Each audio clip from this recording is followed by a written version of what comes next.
experience more.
At Quick Trip, we're known for our fresh and delicious food and our dedication to providing the best customer service. Did you know it takes more than 34,000 dedicated, hard-working people bringing their best every day to make that happen? Quick Trip wants to thank all our co-workers for their tireless hard work and dedication to making a difference in someone's life. Hey, join us in saying thank you to the family of co-workers known for their love of community and treating everyone like family.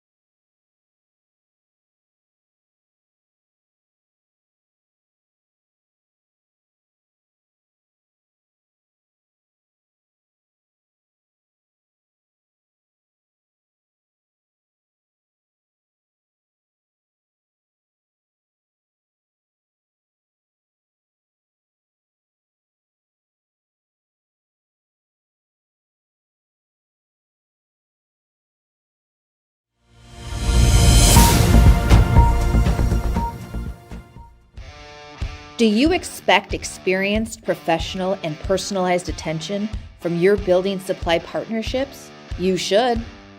Are you getting the specific attention you need to help your business grow? You can. Introducing ICO Roof Pro and Grow through Richards Building Supply. As a professional small business, you need real solutions to achieve your desired growth outcomes.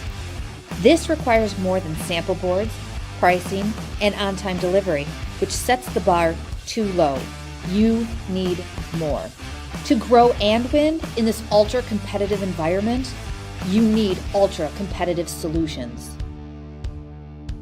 With Richards Building Supply, get the personalized attention you deserve and need. Take advantage of incredible first-time user incentives. Gain discounted access to a host of our industry's most reputable marketing tools through a Roof Pro membership. And that's just the beginning. Don't believe us? Let us show you. ICO Roof Pro and Grow through Richards Building Supply.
Game about to start. We apologize for the technical difficulties. We're doing okay right now.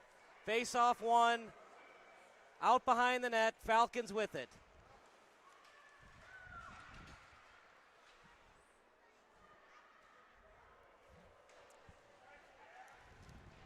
This should be a great game, Kyle. St. Jude coming in with 2 points, looking to advance. They could use 2 more points, and then it's going to run into goal differential. Falcons coming in, we believe, with no points. So should be a real good game. St. Jude Knights playing out of Southwest Ice Arena out in Crestwood, Illinois. Deerfield Falcons coming in from Deerfield. So should be a good matchup this afternoon. PeeWee level hockey, Central States playoffs. Great to be here.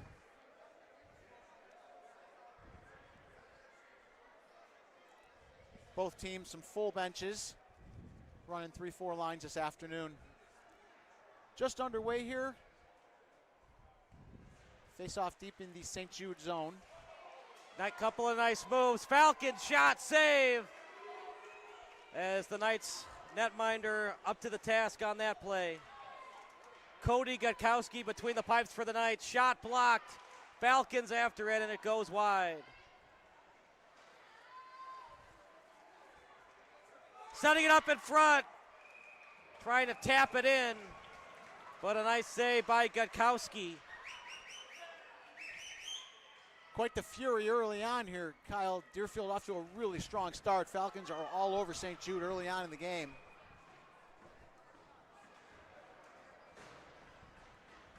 Another face-off coming up here deep in the St. Jude end. St. Jude having a tough time getting the puck out of the zone so far. Off the side of the net.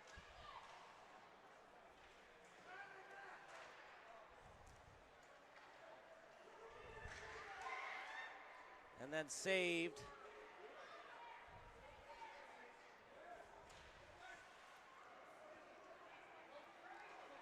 St. Jude on the pass. Hansen with it. Hansen tap pass to the beauty left wing side. Out to the trailer and then bouncing it off the boards. Out front, trying to redirect it in. St. Jude on the attack, trying to set it up in front. Falcons have it now. Couple of nice stick handles, then gets past center ice, dumped into the zone, and a line change for the Falcons.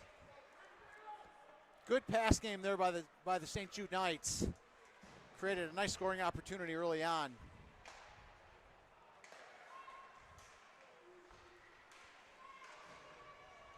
Chance for St. Jude, shot trying to go top shelf. It was attempted by Bertalmio, and now a chance for St. Jude. Bertalmio, shot, he scores! Goes top shelf. St. Jude strikes first. That's a great goal, Kyle. Nice passing. St. Jude really coming alive here in this last shift, creating some really nice scoring opportunities and a really nice wrist shot. Upper glove side, just under the crossbar, gives the Knights a 1-goal lead just to get started here.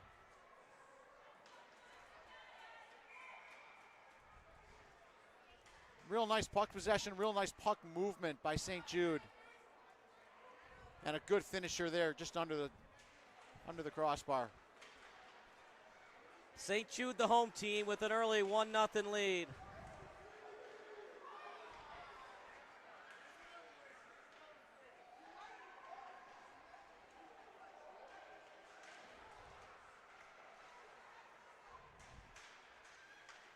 Falcons on the attack, falling to the ice. And it's going to be tripping called against the Knights. St. Jude to the box.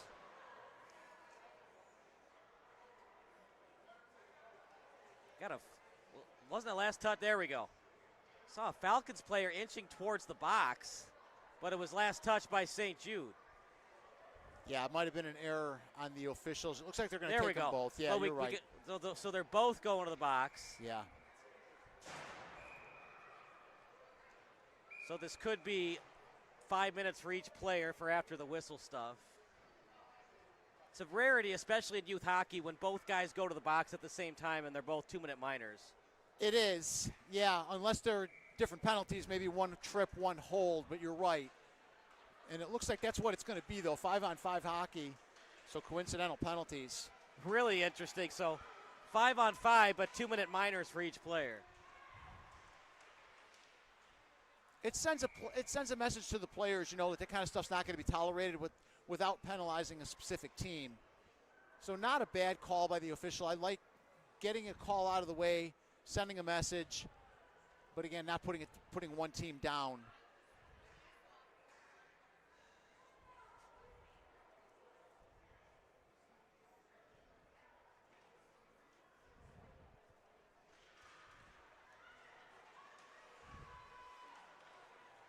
Goes wide.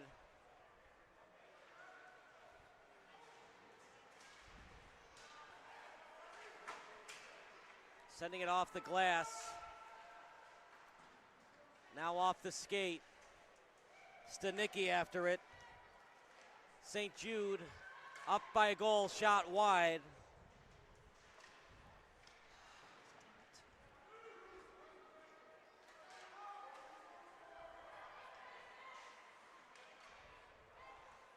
Now with neutral ice, Falcons with it. O'Neal calls for it on his backhand at neutral ice. Harrington sending the puck up well. St. Jude trails, sending it over to the other winger. On target with the pass, tape to tape. O'Neal past center ice, now past the blue line. O'Neal, wrister, right into the glove, and we stop play at 9:08.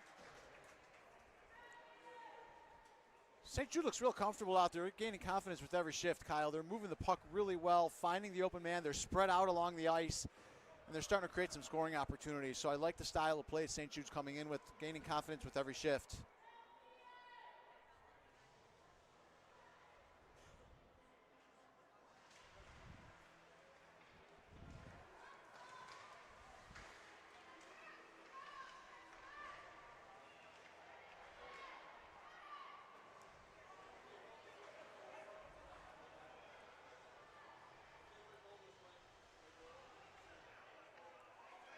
.8:48 to go.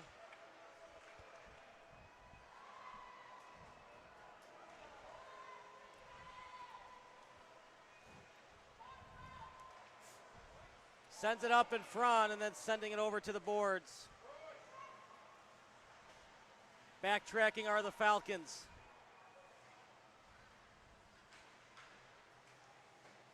Bien after it. And now here comes Mackey. St. Jude on the attack, trying to go after the puck was Haynes. And a good save by the Falcons netminder in Aiden Soybell.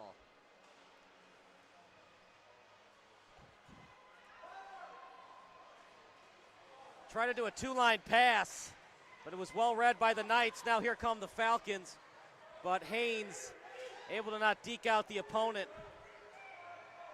Hannes able to get into the zone. And now here comes St. Jude, led by Hansen. Shot off the blocker. 2-on-2 now for the Falcons. Past center ice. Harrington stays on side. Shot off the crossbar. Almost a 1-1 tie. It's a great shot, Kyle. Just off the crossbar, inside of the crossbar, but not enough. Falcons in the bright red. St. Jude in the white. St. Jude nursing a 1-goal lead, and by nursing, I emphasize that because that was a quarter of an inch away from being a tie score. Yeah, great shot. Great snapshot right off the crossbar. Over to the point, and now having to backtrack out of the zone. Now they backpedal 2-on-1. Here comes St. Jude to the trailer and Hansen. I think they got a little too cute with that shot. They score! Broadcasters jinx didn't matter anyways. St. Jude scores. Connor Stapleton. 2-0 lead for the Knights. What a beautiful goal, Kyle. Just when we thought, they should have went across with the 2-on-1, he dropped it and made a really creative play, turned a 2-on-1 into a 3-on-1, and a beautiful touch pass and goal for the St. Jude Knights from the middle of the ice. So beautiful passing. St. Jude looks really comfortable. They're playing really good, looking really strong out there, and have a commanding 2-0 lead early in the game here.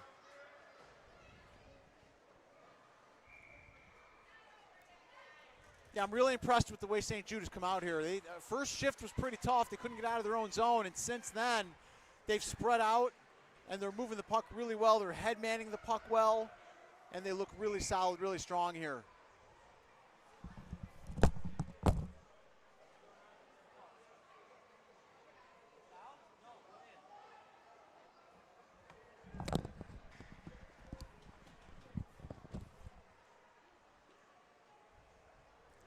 St. Jude called for icing. We're going to face off deep inside the St. Jude zone here. 6:52 remaining first period. St. Jude, 2 really nice goals, 2-0 lead halfway through the first. So we'll have a face-off outside the zone. Referees correcting themselves. That's oftentimes a mistake on the official side, so they'll go back to center ice with it. Or it was an offsides. Falcons with it now. Had it briefly, did Benz. And now over to Bertalamo. No look to the trailer. Hand goes up. It's going to be a penalty against the Knights. Wow, that's a late call, Kyle. And that was an interesting call, partner, because it looked like he just fell into his own teammate. Yeah, it really did. That's I don't know. Yeah, that one I'm not sure about. I don't know. I think the official might have been swayed on that one, and I don't know if that was a call that he'd make again. But nonetheless, St. Jude's going to be down a player.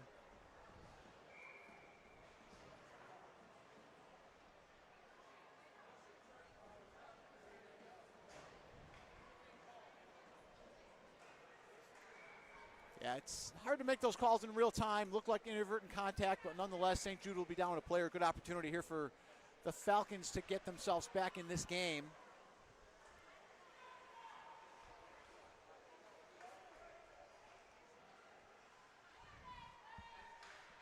Over to the face-off circle, so a couple nice moves. Shot! Did that go in? I thought it would pass the end line, partner. What do you think? It looked like it went off the post, Kyle. From here, it came out pretty quick.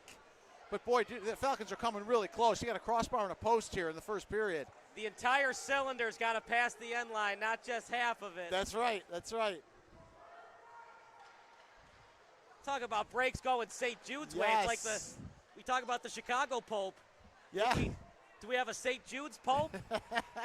St. Jude the beneficiary right now of two posts. Well, St. Jude's, they play in Chicago, so the Chicago Pope on the St. Jude's end right now. Yeah, that's for sure. Talk about things going the Bears' way this season. Yeah, that's for sure, too. Out behind the net, a minute left. He's wide open in front. Oh, he just can't get a shot on that. That puck's still there. Felt like an eternity was there in the slot. There's a 3-on-2 for St. Jude if they hurry. Yeah, 87 for the Knights. Pretty tired. Look gassed. It's 2-0, but it feels like a tie score right now. It does. It does. Falcons don't have to hurry, but they got to know this is their last rush, most likely on this power play. Good move. Got it on net. That's the one thing that the Jets were struggling in the previous game. The Falcons are doing a little bit better job. Absolutely, yeah. They're literally putting it on the net. They got a post and a crossbar, so yeah, they're well within striking range here.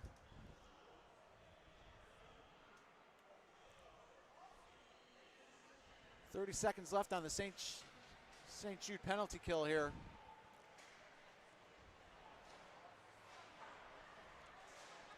It's a board battle on the point. No look backhander from the Falcons defenseman and Graham Merrick. Now over to the corner. With it right now is Stevens. St. Jude, somehow, some way, they have a shutout right now. Right, exactly. Wraparound try, well read, Pants saving a good one. But you got to try those, partner. Any kind of shot on that, pepper the goalie, try to tire him out. Absolutely, and you never know where that rebound's going to come, and sometimes that rebound comes out to a real favorable spot. So, yeah, they're doing it the right way. They score! Power play goal! Anytime you go into the box, partner, it's advantage power play team. Absolutely, that's exactly what I was talking about. You put the puck on the net, puck comes out off the goalie's pads, rebound right there for an easy goal for the Falcons. So Falcons, big power play goal, bring themselves within one. Yeah, we're in for a battle here. This is going to be a good one, Kyle. These two teams are pretty solid.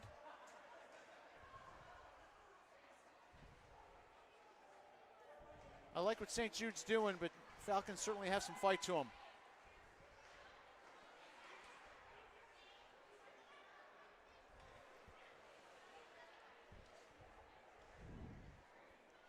We have not had any blowouts today. They've all been close. They have. which is what you would expect. You know, Central State's playoffs, you got the best teams here. Should be pretty competitive, and that's certainly what we've seen all day. Well, technically the last game was 4-3, but it was really a 4-2 game. They scored with 3 seconds left. Yeah, and was very one-sided for 2 periods, but the Jets had a big third period, made it really close.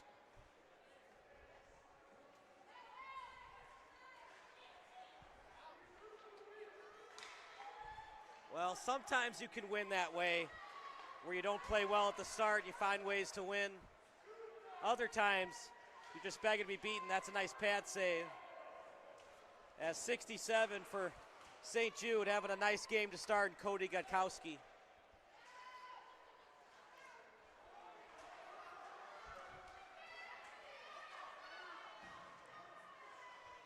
That shot wide. It's good hustle by St. Jude there to outplay Finds its the way Falcons. to the point, backhanded opportunity. Past the stick.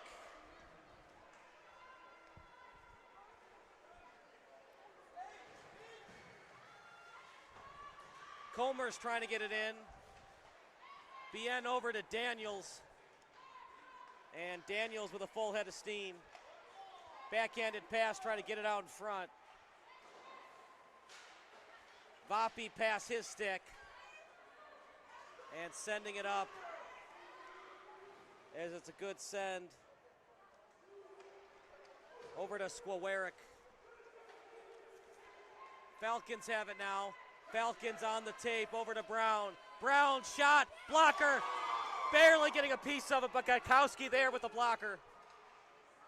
It's good end-to-end action, Kyle. Here's a 2-on-2.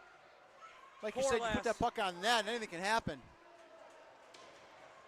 Under 2 minutes to go. Bien trying to get it out. Went off the stick of Wainwright. And now here comes St. Jude, led by Mackey. He's got Torlos on his left. Mackey, full head of steam. Shot, trying to go top shelf.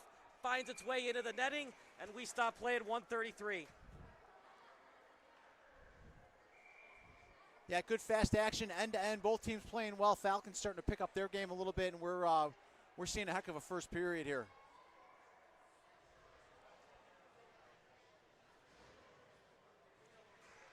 It's face-off won by St. Jude.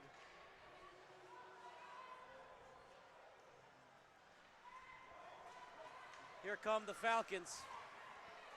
Trying to pass that puck up, Parker, but read well that time by St. Jude. What do you like by both goalies right now, especially the Falcons netminder, starting goalie and Logan Chaminga? He's playing well. He's cutting down the angle well. He's positioning himself well. Hasn't been tested a ton so far, but he's making the saves he has to make. So, like what he's doing in there. And same thing on the St. Jude side. Seen a few more scoring chances, but he's able to position himself and got to control those rebounds. St. Jude, pass attempt by Stapleton, unsuccessful. Stapleton after it at the corner. Tie-up action on Bertalmio. Bertalmio scored to make it 2-0. Now some late pushes. Decision time for the officials, but I think they're going to wave it off. Yeah, they're going to try to let him be. Falcons getting a little protective of their goalie in close, which sometimes happens. You just got to be careful how far you take it. You take it too far, you end up in the box. Good first period, though. I like the hockey. Good end-to-end action. Both teams moving the puck well. I think we're going to have a fun game here today, Kyle.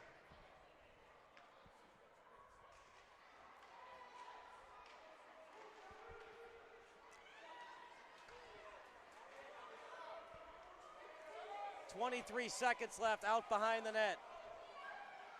Now to the corner. Torlos with a full head of steam. Big hack, no cattle, not much on it. They score! A no-look pass. Goalie couldn't handle it. And because Aiden Soybell couldn't handle it, kind of a soft goal, but they count regardless. Absolutely. Great rush by the Knights up the ice. The last 10 seconds of the period. Throwing it at the net, picking up a big rebound, and able to put it away. So big goal.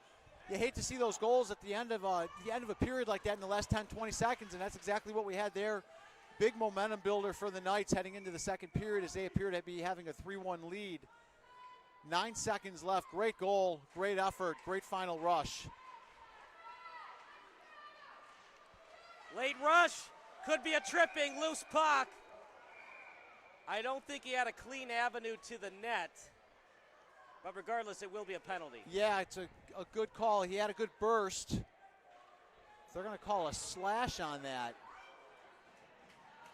I like what you said. It looked more like a trip to me, but in any case, the Knights are going to be down here. Regardless, they cheated. the official just has to decide what type of cheating. Pretty much, yeah. They broke the rules. They're going in the timeout box. Feel shame. Go to the box and feel shame. What's the signal for shame? The double X? And is that what the officials should do when they send kids to the sin bin? Shame! Yes, shame! Yes. Well, that'll do it for the period. Yeah. Do you think he had a clean and clear avenue to the net, or do you think it was a good call, just a regular penalty? Yeah, I think a good penalty was called. Just a good penalty was called. I would have went with a trip on that. In any case, it was a good call. No penalty shot? No, not on that one. Big close, though. It was. Making it hard on the officials today. Yeah, it was a close call. It's so nice to be able to see it from up here. It's so much easier to see it from up here. Now you know if you're good or bad at your job. Absolutely, yeah. You know, it's not just the parents being bad parents. Now you know if you're good or bad. Exactly, yeah. We'll take a quick break. More hockey action coming up next.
Second period about to start. Face-off won by the Falcons. It's been a fun one. 2-1 lead for the Knights. 3. Brown getting it into the zone. Now after it is 23 and Comers. And they break it out. As skating with it is Skwarek. Trying to tap at Skwarek was Hopi. And now chasing the puck is Dabowski. Over to the corner. Falcons trying to break it out. As it was a beautiful move by Hoppy. And then sending it over to the boards. After it is Comers at neutral ice, sending it in deep. Falcons have not led today, Jerome, but they have been right at the chamber door of the opposing netminder. They really have, yeah. They've got a crossbar and a post. This game could very well be 3-3, but instead St. Jude with that late goal has a 3-1 lead, and they're still killing off a penalty for the next minute 7. So, yeah, Falcons are right in it. They're playing well. St. Jude needs to stay on top of it and add on to that lead that they currently have. There's an icing penalty, an icing call on St. Jude. We'll face off in the St. Jude end. Again, Falcons another minute 7 on their power play. Nice tip ahead by the Knights there. Breakaway for St. Jude. He scores!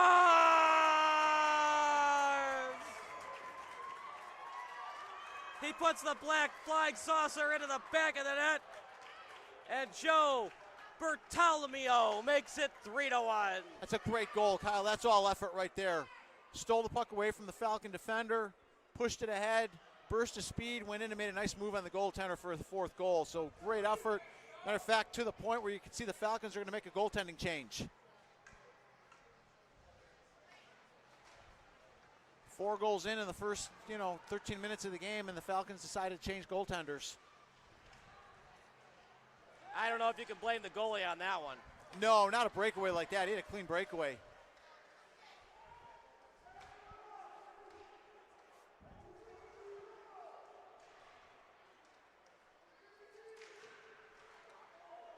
Wraparound shot. I forget the head coach that said it best. That's off the post, by the way. Point blank range shot, as it was delivered from the Falcons 25 and Olston Bean. That's right, that was a shorthanded goal. Yeah, it was. They're definitely needing an updated scoreboard here at Glacier Ice Arena. It's having some trouble with seeing the 3 for the score. Yeah. Oh, it's 4-1? I think it's the netting over there, Kyle. It makes it tougher to see on that side. You're right. Oh, here's a break. Another breakaway. It's Baumels. That time she couldn't get a clean shot. They score!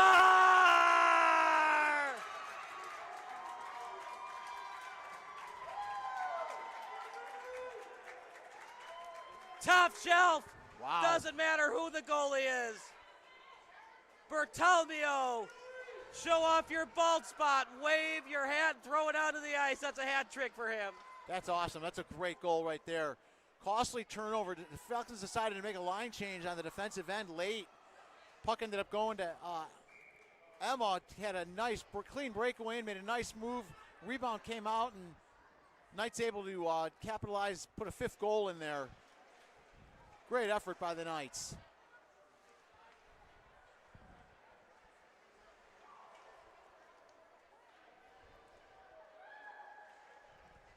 Yeah, number 17 for the Knights, Emma Baumel, with a really nice setup there. Here we go, a breakaway for the Falcons. This time, up to the task. The big netminder, Cody Gutkowski, comes in big, and a huge save in the goalie crease. I love seeing the progression of the girls' game, Kyle, over the last several years. And St. Jude has a really nice girls program. They have a U19 team, a U16 team, a U14 team, all really good teams. And today we have Emma Baumel playing on the boys' team as a young girl and doing a great job out there. So great to see the progression in both the boys and the girls' game. As that puck scatters wide.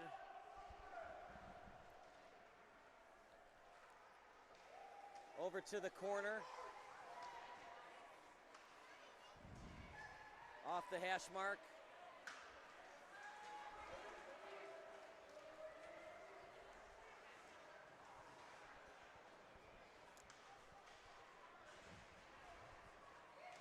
Mackey will play it. It's been all St. Jude today, a goalie change for the Falcons. But Rockford was up 4-0, so it's not over yet. No, not by any means. I mean, we are early in the second period here. But St. Jude, very commanding lead and looking really strong.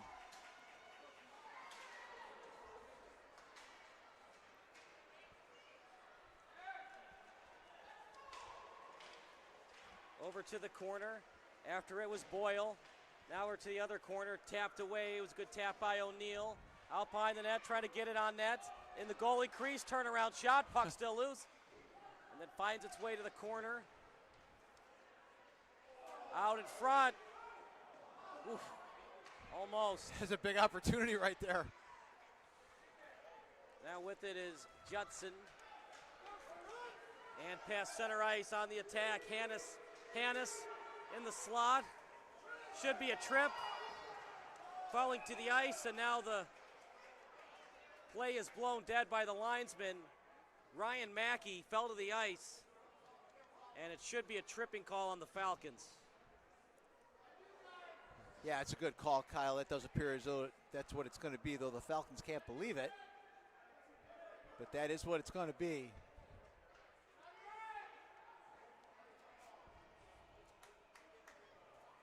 This will give the Knights a big opportunity here with 8:50 left in the second period. If you tug at the shin, it's a tripping call. Yeah.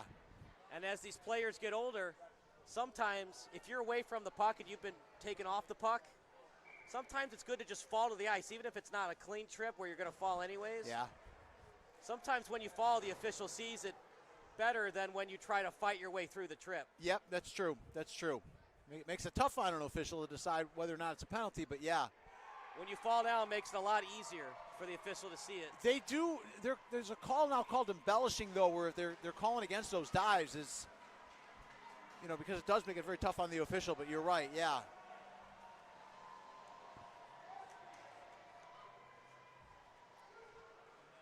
big opportunity for the Knights here to potentially go up 5 goals.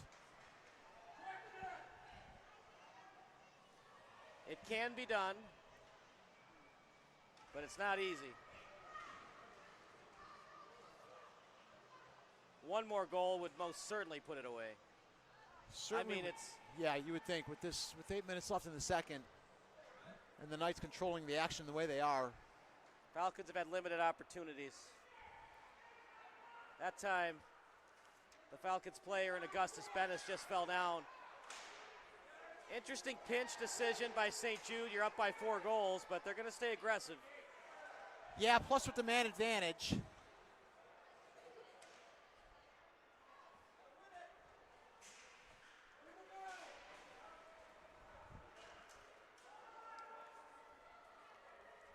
Over behind the net, backhanded pass. Sends it over to Magnuson. Now over to the corner, trying to send it up. Puck obtained at the boards. Plays through it. Pass. Nope, it's a shot and a goal. Goes top shelf with it. Don't go anywhere. Falcons still alive. Augustus Bennis goes top shelf. Yeah, nice goal there. Nice individual effort by the Falcons there. And a good finisher. Good, strong wrist shot to the glove side. Able to put a second goal on the board for the Falcons.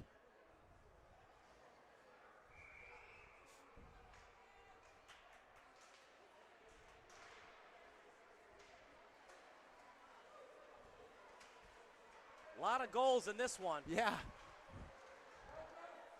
Yeah, we're not done yet. Yeah, a lot of goals, a lot of opportunities. Wide open hockey here. Out front. They were trying to feed it to Dabowski. Now over to the corner. With it is Hansen. Hansen. Puck obtained by Bertalmio. Where is it now? Turnaround pass. Dabowski. No one home to retrieve his pass. Bounces off the boards. Dabowski. Played off the puck well. Now out behind the net. With it was Paziski. And falling to the ice. Past Sikowski. Couldn't get it out of the zone. Now to Clark as they cycle. 5-on-5 hockey with a 3-goal lead for the Knights. Pinching is St. Jude. Bertalmio deep in the zone. Now the puck finds its way in the corner. Obtained at the corner. Jensen had it briefly. Now Bertalmio tied up behind the net. Trying to take him off the puck. Back over to Hansen. Oh, he was wide open, was Dabowski, but he couldn't finish the job. Wow. Big opportunity there. St. Jude all over him. Bertalmio. And offside go the Knights. Well, that's a line change. That's a line matchup you definitely want to keep in mind right there, that Clark, Baitland, Hansen line, because they dominated that shift. Falcons couldn't even get out of the zone. If you're the St. Jude Knights and you're the home team, you have the last change, that's certainly a matchup you might want to consider keeping. Big opportunities for them there.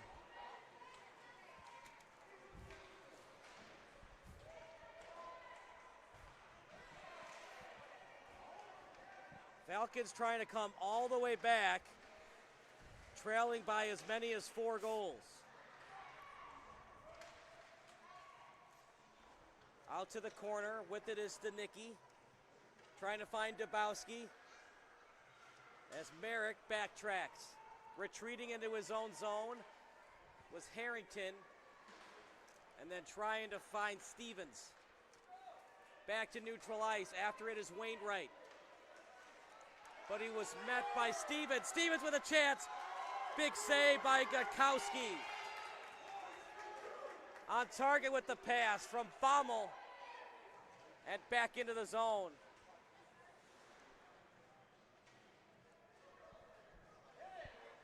Turnaround pass. He was trying to find Judson. After it now is Merrick. Judson. Mackey up in the air. And slapped out of the zone. And I think both teams needed a line change badly. Yeah, good call there, and I think that's exactly what the Falcons were looking to do, slapping it down the ice, not concerned about taking the icing, rather get the break, get a line change in, get themselves refocused. good pressure being put on here by St. Jude. Really taking it to him here in the last few shifts.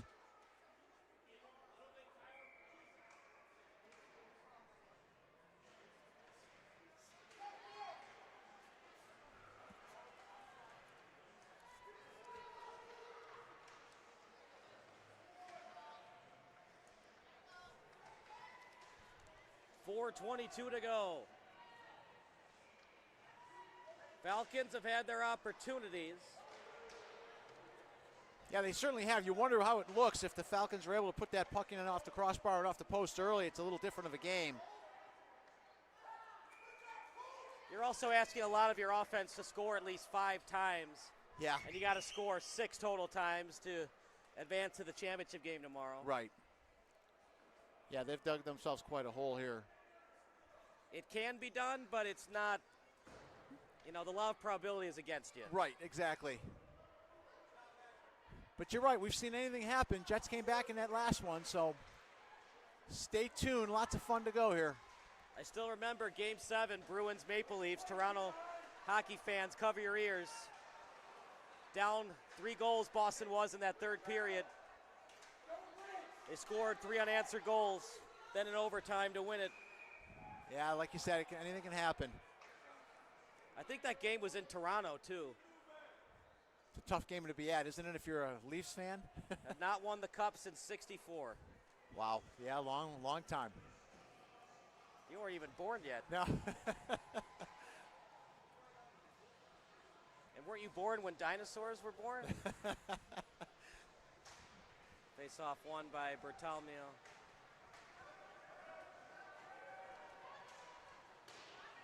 That shot goes wide. In the last game we referenced the goal that Esposito gave up in the Fog game.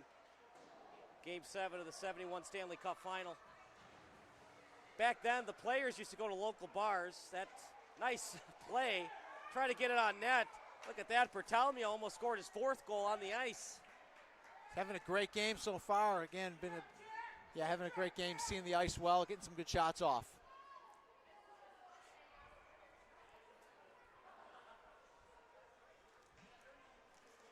Sometimes players play beyond their athletic limitations, and sometimes players, they just, for whatever reason, because some people wake up differently, you don't feel as good one day. And Tony Esposito gave up a soft goal. That's off the blocker. And he was so distraught that my grandfather saw him, and he had hands over his head because he thought he cost the Blackhawks a Stanley Cup. Oh, wow. But at the same time, he was the main reason they were in Game 7 of the Stanley Cup. It's a great point, yep. And those are the things you want to emphasize if you're a teammate or a player, a fan. Like, there's some Michigan fans that aren't happy what happened in that national championship game with Chris Webber and the timeout. Okay. You remember that game where they ran out of timeouts? Right. But he was the reason they got to the championship. Exactly, yep. And that's what you got to remember.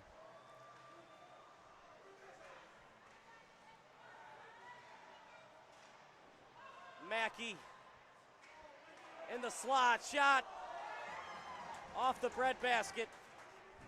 Yeah, that's a great pass, great shot there, Kyle. Great opportunity, great save, too. It's not easy coming off the bench. Jack Bond doing it today. As after it is Stevens. Now finding Judson. Judson past the blue line, trying to center it out in front. Clark with it, his backhanded pass over to the corner.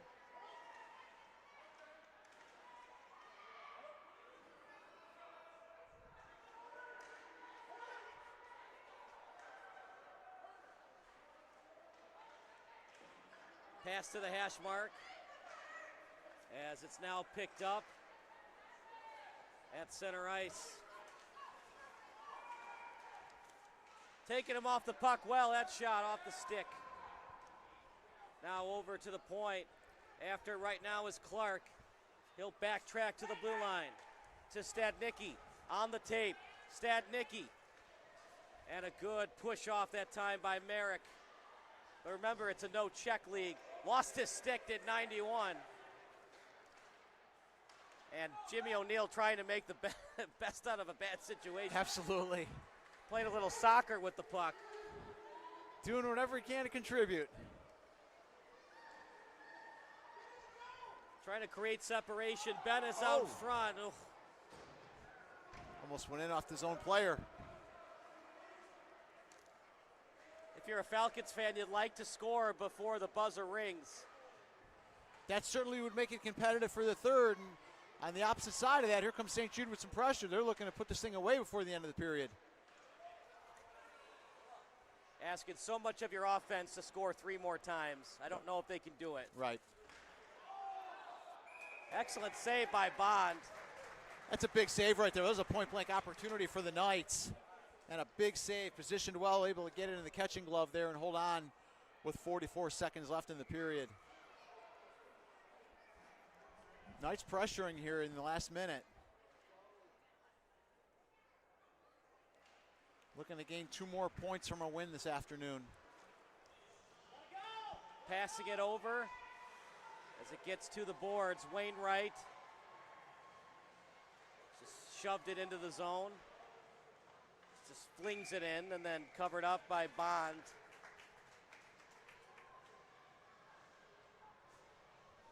Well, he's in the game, Jack Bond, so I guess one could say the head coach wanted to shake and also stir things up with the goalie change.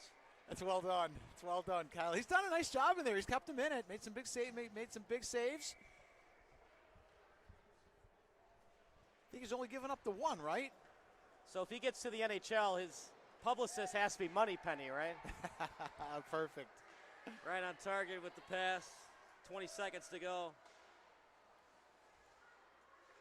Just for St. Jude, they've been a little crisper with the shots and the passes today. Absolutely. Moving the puck well, head manning the puck. It's a good hold there with 4.5 seconds left. Tie your man up on the center position here. Don't give up any late goals. Go into the second period intermission with a 3-goal lead.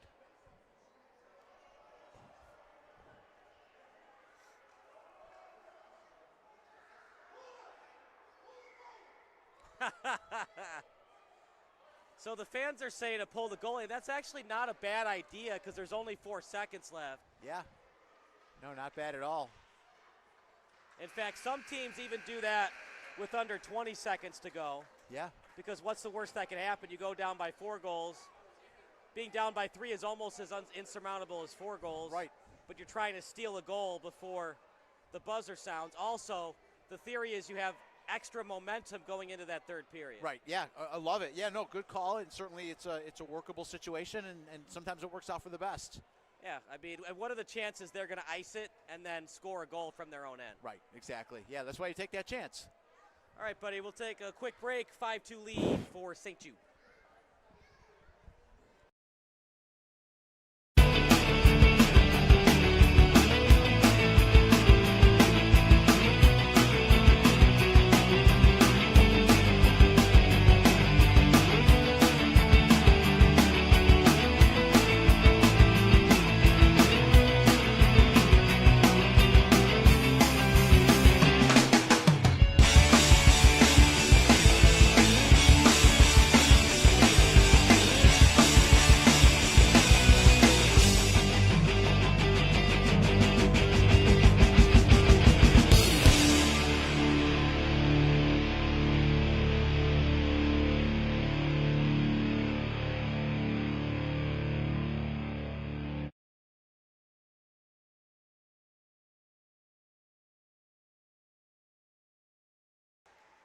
Kyle Smith alongside Jerry Baldwin.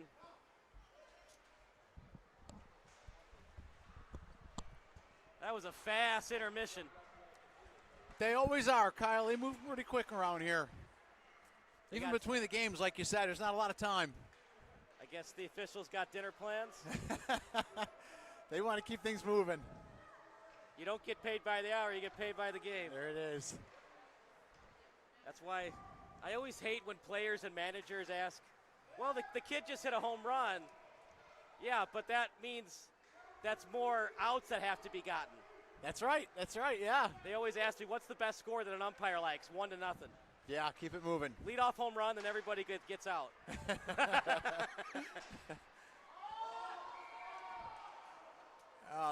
lack of discipline there by St. Jude. Right. At the same time, though, you always consider both players, so baseball and umpire. You also want to be fair to the hitter as you do the pitcher. Right. And in hockey, you want to be fair to, was it actually a penalty? Also to, well, if it's a penalty, regardless of the score, I have to call it, even though it's going to change the complexion of the game. Oh, absolutely. Yeah, that's exactly right. And regardless if it's 5-0 or 5-1 or 5-4, a penalty is a penalty and a foul is a foul. Right. Yeah, you want to stay consistent. That's the important thing. Keep people safe out there.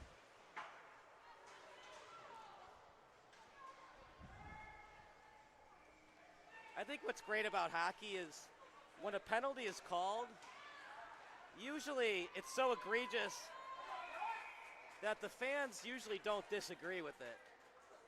No, that's true. That's true. Whereas in basketball, there are arguments where, well, I mean, they're only down by 2. Are you really going to call a foul there? And there's like this unwritten rule of basketball where, oh, we can't call fouls under a minute. Yeah, it's a good point. That's a hard sport to officiate. Have you ever officiated that? No, Bob Yeah, I haven't did. either. He said it was a nightmare. Oh, I can imagine. Yeah, because it's very subjective. And you have to be fair to both players, and you have to be fair to what the precedent you set. Yeah.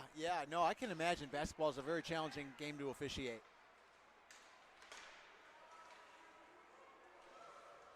You've done some baseball? A lot of baseball. I did the Cooperstown Dreams Park tournament. Really? Do you prefer behind the plate or bases? Oh, bases for sure. Okay.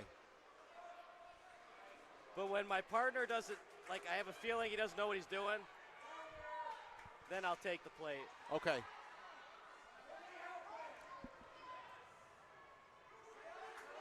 After the game, if you want to hear good umpire stories, I've got some for you. As you probably have good officiating stories. Oh, absolutely. Yeah, it makes it interesting. We hear things that other people don't hear. It's always your fault, right? Never the player's fault. Right.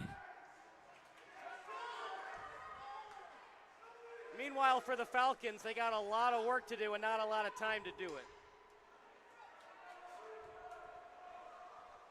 Mathematically speaking, Jerome, you'd like to score in the next 3 minutes, have a realistic chance. Absolutely, yes. Sooner the better. Do you think it was the right choice to not pull the goalie under 5 seconds left on that late faceoff?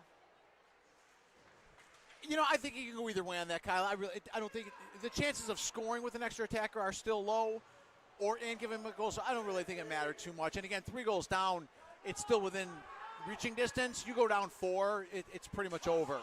So Benz. Yeah, you like the call, right? You would have liked him to do it. Yeah, I think there was not enough time to score anyways. Okay. If there was under 20, like if there was 18, he just fell on his own accord, by the way. If there was 18 to 10 seconds, I think I would have done it. Okay. Because that's time to win the face-off, maybe a pass or 2 and a shot and a rebound. Yeah, that makes sense. Yeah, 4.5 seconds is awfully quick. You have to win the draw and get a shot off pretty quick. Unless I have the next Patrick Kane on that face-off. Right. Who do you think was the best at face-offs, career-wise in the NHL? Well, there's a lot of good guys. I mean, Jonathan Toews actually did a pretty good job there. Yeah. Yeah. Gretzky or Lemieux? Both. Lemieux had that reach, which gave him such an advantage. It's where sometimes the game is won and lost on the face-off. Yeah, very true. It's hard to win the game when you don't start the face-off with the puck. Correct. Especially now, it's such a possession game.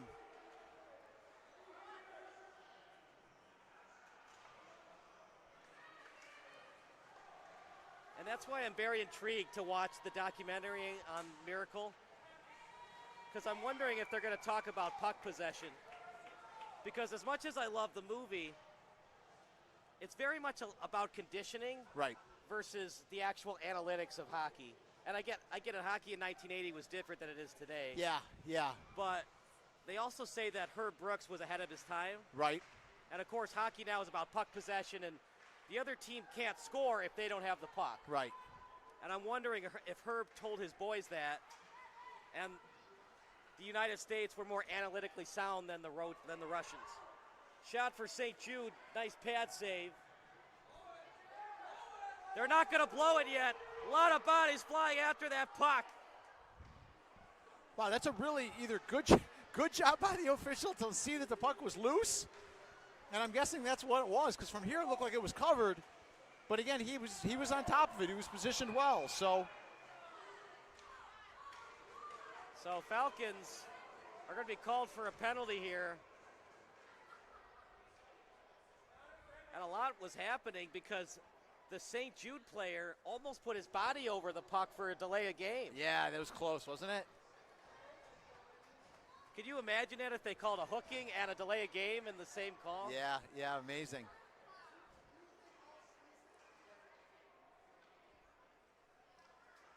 Well, big opportunity here for the Knights. Already a 3-goal lead and a power play now. Do you stay aggressive or do you play a little keep away for 2 minutes and maybe a crash the net philosophy to try to finish the job? Yeah, I like that.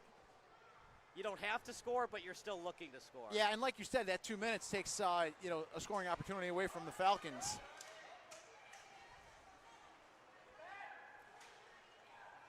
Well, these kids will learn. In a hockey game, ideally you're wanting to give up 3 or fewer goals. When you give up 4 or more, especially when you're in the playoffs, when you play these more talented teams, as chance for St. Jude, good job by Bond getting outside the crease to cover that up. But when you play these more talented teams, when you give up 4 or more goals, their defense is usually too good for them to give up 4 or more. Right, yeah. Now, it's a very professional way to look at it. Yes, it can be done, and yes, there are playoff games. Like if you think of the NFL, that famous playoff game, Peyton Manning and Trent Green, neither team punted. That's right, yes. I guess it can happen, but the odds are against you. Yes, absolutely, for sure. You think of the Hunger Games, and the famous saying is the odds are in your favor. They're not really in your favor in hockey when you're giving up 4 or more goals. That's true. St. Jude won the draw, but missed the defenseman there. The puck went all the way down the ice. Now they're back in business here with a minute left on the power play. St. Jude trying to put this one away. And for the Falcons, an okay defensive effort, but not exactly great. No, big onslaught early on by St. Jude. Got that commanding lead, and they've been able to hold on ever since. Here's another opportunity right through the goal crease. Well, at SBS, we do the 3 stars of the game. Meanwhile, Falcons on the penalty kill. And they had a nice rush going there, but Bertalmio, as there were 2 Falcons back, Bertalmio could not split through the D. Now Deskovic trying to get it in. Hansen stays onside. That sliding puck goes past the post. But besides Bertalmio, who were your other 2 stars of today's game? You know, that one, I have to think about that one, Kyle. That's a tough one because it's so one-sided with Bertomeo having the goals. He's got the hat trick. He does. It's been a good goaltending effort out of St. Jude. That's helped. You might consider something there. Do you have a second and third in mind? Give me a minute. Yeah, no, agreed. The Knights, let's put it this way. The Knights have played a really good team game, in my opinion. So, there's a number of players that it could go to, but it's really been a good team game by the Knights this afternoon. No one player, with the exception of the hat trick, has dominated.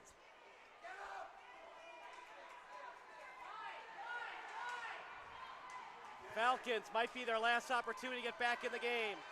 Shot wide. Gutkowski was there to force a tougher shot.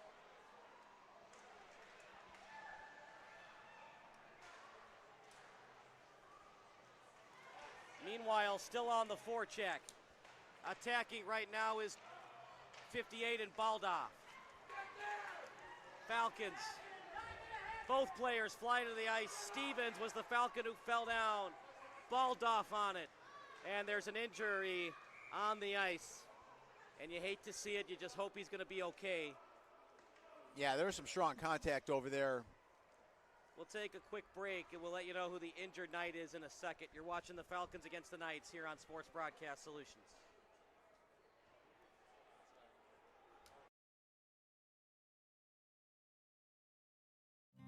Home is more than a place. It's full of the people and moments that matter most. Providing for loved ones, expanding your horizons, or simply living the life you love. With all you have to protect, choose insurance you can count on so you can experience more of what you live for. Country Financial. Experience more.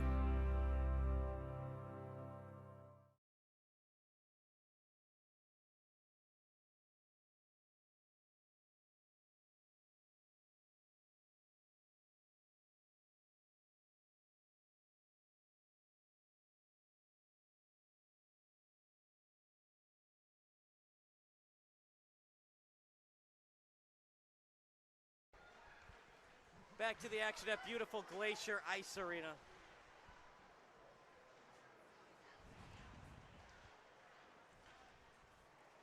It's all St. Jude today. And the injured Knight, we wish him all the best, was Nick Torles, forward on the Knights. The St. Jude Knights, they play on the southwest side of the city. Yeah, Southwest Ice Arena, Crestwood, Illinois. O'Neal shot. Almost got it past the 5-hole of Bond.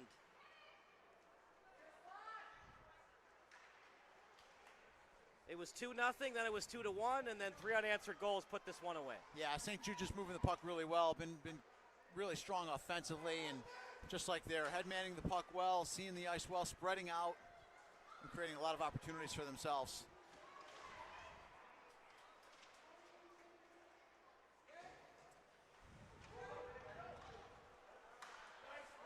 Stolen away, staying onside.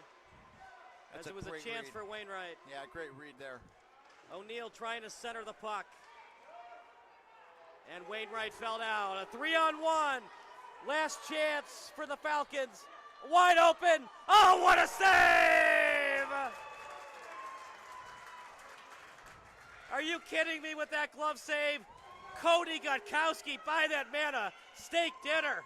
That is a great anticipatory move, going to his left, anticipating the pass, read it beautifully, got the glove up and made a heck of a save. Big game-saving save right there. That was a beautiful stop right there, Kyle. Keeps it 5-2 for the Knights.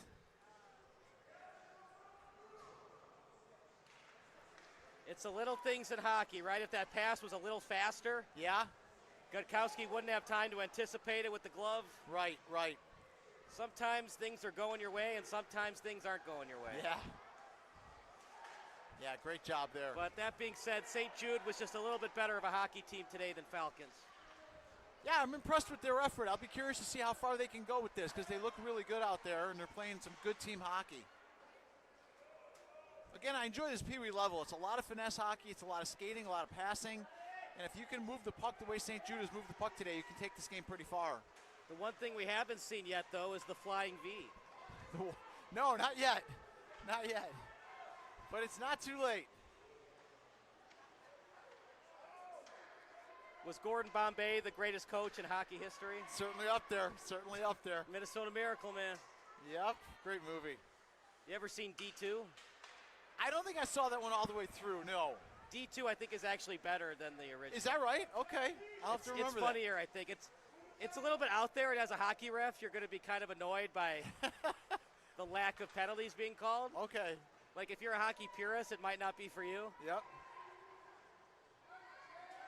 But just on a pure entertainment value, you can't beat it. Okay, I'll remember that. I may have seen most of it, but I'll definitely check it out.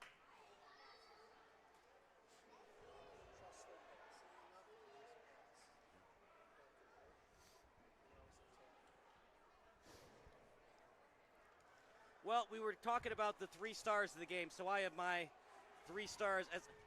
As good as the Falcons played in the second and third period, I don't think I could give it to any one Falcon. Okay. But honorable mention, Jack Bond. It's not easy coming off the bench. He played good enough to keep his team in the game. He did. I like that. That's a great call. I agree. But I think 3 stars have to all be St. Jude's. I think Emma Baumill did a good job setting up her teammates. Her breakaway. Yep. She didn't give up on the play. She passed it out in front. Bartolomeo finished the job. I like that. Yeah, that was a key goal, too, at a big point in the game. Bond again. That's loose. Loose puck.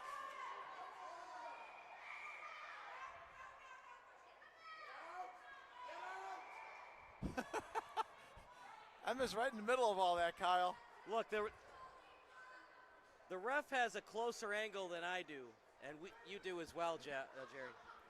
That puck just not. That puck must be loose still. Yeah, it's got to be. If he's seeing it loose, he's not calling it, which is a great job on his part. But it does make for some really after the whistle antics like we've seen, because players don't know it's loose and they go in there and the defensive players start getting real protective of the goalie and bodies start flying. Falcons will call their lone timeout. We'll take a timeout as well. It's all St. Jude here at Glacier Ice Arena.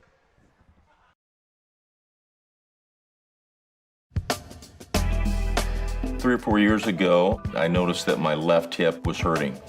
Someone personally recommended a doctor here in town who's with IBJI. Within 12 days, I was walking without a cane, without a walker, without anything, and without pain. That was a big thing. Illinois Bone and Joint Institute's top orthopedic experts help you move better, live better. For more information, visit ibji.com.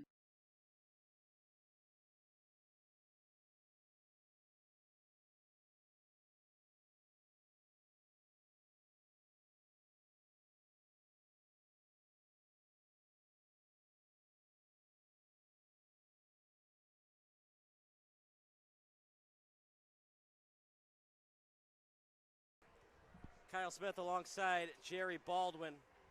And I think my third star, even though we didn't have to do a lot today, I think Cody Gutkowski, especially on that glove save. Yeah, if he wasn't on there before, he definitely was after that. That was a great save on a 3-on-1. But don't go anywhere. The post-game show will happen in the next 5 or so minutes, unless something crazy happens where the Falcons score 3 goals in a minute 55. Yeah. There's a nice pass. It can happen, though. I think of Game 6 of the Stanley Cup Final between the Blackhawks and the Bruins. Oh, yes. Where the Blackhawks were down a goal, then they scored 2 goals in 20 seconds. Yes, that's right. How they won the cup. Nothing beats playoff hockey. That's for sure. I'm excited about the Super Bowl tomorrow, don't get me wrong. But nothing beats playoff hockey. Oh. That should be a check, by the way. I'm surprised they didn't call that. And looks like they did. Falcons were the last one to touch it. Now they're going to call a trip on, well, the Falcons were the last one to touch it, but it possibly St. Jude possessed it before the Falcons fully possessed it. Yeah, it's possible.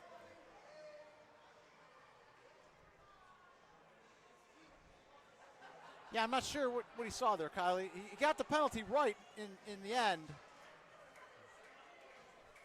But he went with a trip rather than a rough.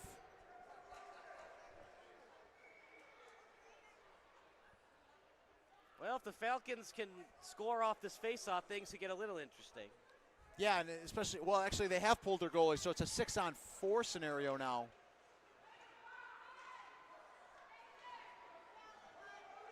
At this point, it's just shoot, shoot, shoot, and hope for the best. You just can't play around with the puck too much. Wraparound try, and covered up well by Gutkowski. A lot of activity in front of the net, too. There's quite a battle going on for positioning there.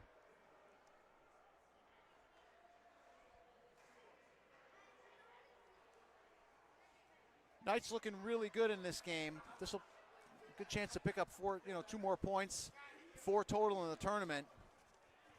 Don't go anywhere. Jerry Baldwin will catch up with our player of the game, Joe Bertalmio, for our post-game interview brought to you by the Central States of Elemental Hockey League.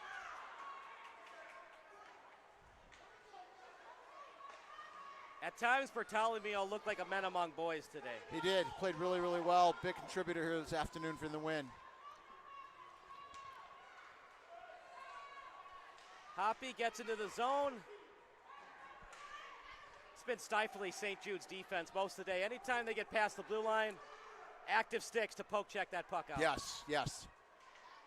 One last rush here for the Falcons.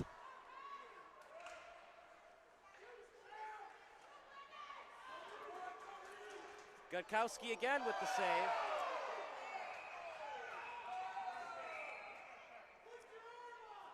And I missed it, Jerry. What are they going to call here on the penalty? I saw contact in front of the net, but I'm not sure what they're going to go with here. Looks like the Falcons might have got a little aggressive. And they're going to send him off. Number 29 for the Falcons. And 75 Hansen for the Knights. They're going to call them both. So Theodore Brown into the box for the Falcons. Hansen will take a seat in the sin bin. And again, I like getting them both off the ice if they're both going to be. There was a lot of mischievousness going on in front of the net. Mischievousness, that's your word of the day, calendar kind of stuff. So they're going to eliminate the mischievousness by getting those two off the ice.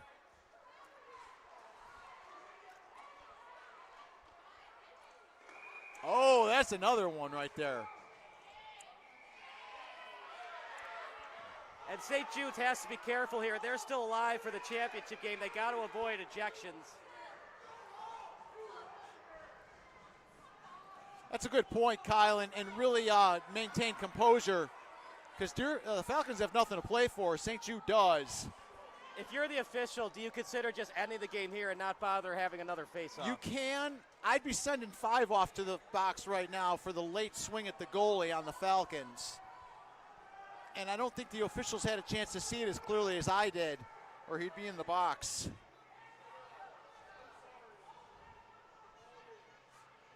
And I'm surprised the Falcons are putting their goalie back in. Less players on the ice, less chance of a game misconduct. That's a good point, yep.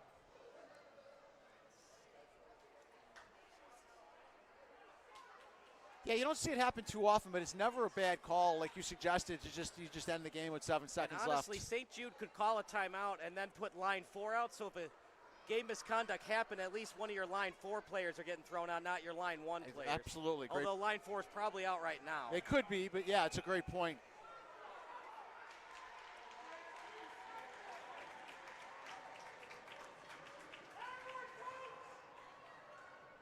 So with coincidental penalties, they're moving the faceoff out to neutral ice. Well, it's all over but the crying. St. Jude's still very much alive for Championship Sunday. Absolutely. Big win for them. They played real well. Great team hockey. Good win. Final thoughts, partner, before we go to the post-game show. Great game all around. Good end-to-end action, but congratulations to the Knights. They were the better team. They moved the puck better and created more opportunities, so congratulations to them. So for our excellent crew, for Kevin Macy and Jerome Baldwin, I'm Kyle Smith. Jerry's going downstairs for our post-game interview brought to you by the CSDHL.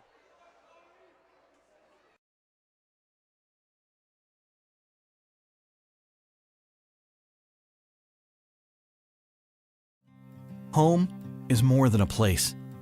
It's full of the people and moments that matter most.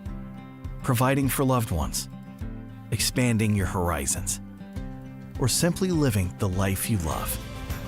With all you have to protect, choose insurance you can count on so you can experience more of what you live for. Country Financial. Experience more.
3 or 4 years ago, I noticed that my left hip was hurting. Someone personally recommended a doctor here in town who's with IBJI. Within 12 days, I was walking without a cane, without a walker, without anything, and without pain. That was the big thing. Illinois Bone and Joint Institute's top orthopedic experts help you move better, live better. For more information, visit ibji.com.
There was a pile at the line of scrimmage, and I was just at the very bottom. All this pressure and weight was thrown onto my leg.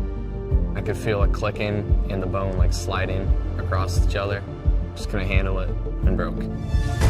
The people at IBJI were fantastic.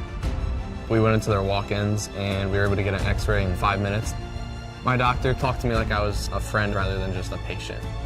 He was very understanding, helping me stay motivated.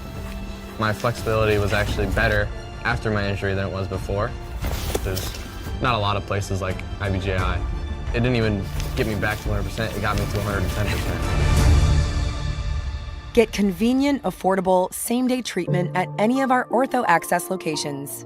Visit ibji.com for more information.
How's it going, everybody? Kyle Smith alongside Jerry Baldwin. As partner, we should have a good one here at beautiful Glacier Ice Arena. Afton in the blue, Winnetka in the white. And both teams won in bracket play. So winner of this game is going to be playing in the championship game. And face-off won by Afton, and here we go at beautiful Glacier Ice Arena. Yeah, it should be a great game, Kyle. Both teams pretty well balanced here. Like you said, both teams have a win. Afton Americans coming in from St. Louis in the dark blue jerseys. Winnetka Warriors coming in from Winnetka, Illinois. A little bit of a size differential on Afton. Afton's some big players out there. Again, PeeWee hockey, no check. We saw both of these teams earlier. That's going to be a check from behind. That could be a 10-minute major. At the very least, Jerry was on the side, but it sure looked like to me that it was from behind. Okay. It's a heck of a way to start out here, yeah. Now, back in the day, check from behinds were game misconducts automatically. When did they change that rule? I don't know how long ago it was, but I know now it can be a minor, so it's not an automatic game. So they will call a minor. That's a big break for Afton. That could have been 10 minutes for that. Yeah, absolutely. Nonetheless, gives Winnetka a man advantage here early in the game. Good opportunity to create some momentum for themselves.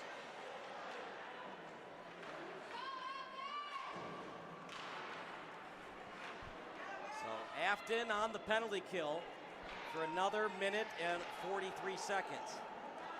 Winnetka on the attack. Delanue's at the point. Burgoon, who was one of the 3 goal scorers earlier today against the Hawks. It was a 3-0 win for Winnetka. That was the 12-10 game. Winnetka beat the Hawks 3-0 earlier? Yeah. Okay. Because the Hawks have 4 points. That's their only loss then. So this Winnetka team must be pretty strong. I like the way they move the puck. Well, I think they're descendants of Kevin McAllister, so they can't be bad. Okay.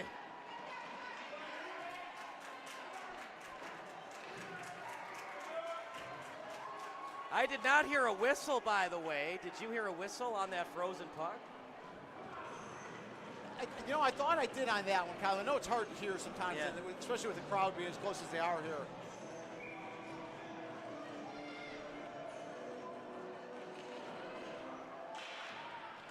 Face off, and it was indeed won by the Winnetka Warriors. Out to the face-off circle. And now past center ice, falling to the ice is Hankins.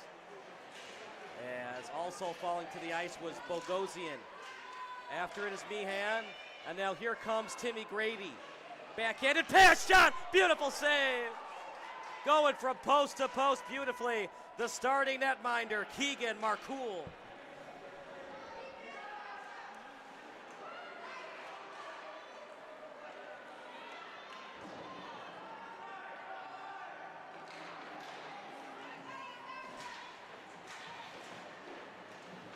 Past the center line. Trying to get it in deep is Bogosian. And it was on the stick of Drury. Now back into the zone on the attack is Grady. Grady's wide open. Oh, swing and a miss on the shot attempt. Another try. Another shot. Trying to go top shelf with it. And just too much on it from Meehan.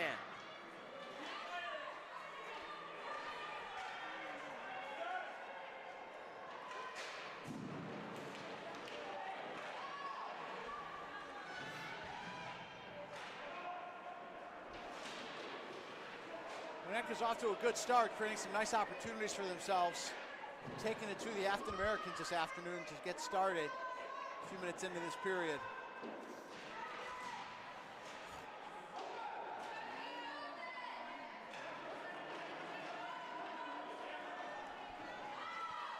As they swing it around the boards.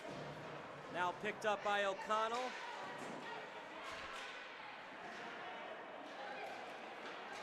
Now with it is Simpson. Couldn't freeze the puck that time. It was in the glove of Merkel. Now out behind the net, O'Connell with it. O'Connell backhanded pass off the stick of Merkel. Puck still loose and then covered up outside the crease. Oh boy, Drury was close to being called for a penalty. Yeah, very close. Again, the quicker that whistle comes in, the lower the probabilities of any after whistle activity. But yeah.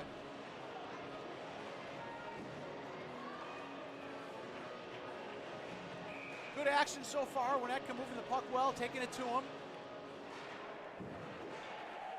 Like you said, good hockey team. Got a big win this afternoon against the Hawks, 3-0 earlier.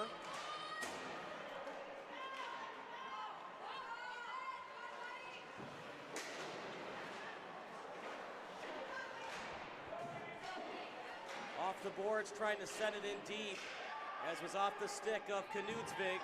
Now off the boards. Trying to send it in deep. After it is Winnetka, as Lowenstern will play it. Bouncing it off the boards. Drury, nope, that's O'Neill on the pinch. And off to the hash mark, trying to feed it to Evans. Off the skate of Burgoon. Burgoon sending it up to the blue line. Right on the tape, back to Evans, still in the zone. Off the skate, now with it is Bogosian. And offside go the Warriors as Simpson cheated. He was in the zone before the puck was.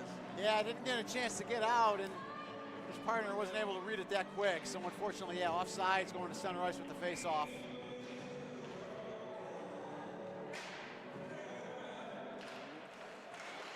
The battle of St. Louis versus Winnetka.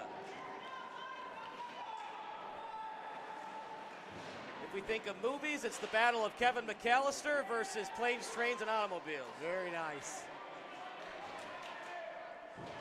And the late, great John Candy was in both flicks. That's right, yes. One-on-one, making a two-on-one. Winnetka on the charge, wide open. Just a little bit wide. Merkel was out of his element. He just had no chance, but they couldn't get it into the net. Great play, great, like you said, one-on-one developed into a two-on-one, great pass. And just a little wide on the shot, but a great effort by the Winnetka Warriors there. Here's a two-on-one the other way. Walters, two-on-one, backhand, a little bit too slow moving of a pass, and it was easy for the Warriors to get back on the back check. Yeah, like you said, a little slow on the pass over. Gave the Warriors a chance to get back into play. Over to the point, and then sent around. It'll be obtained at the corner. After it is Meehan, off Drury's stick. Bogosian tries to get it out, down to the point.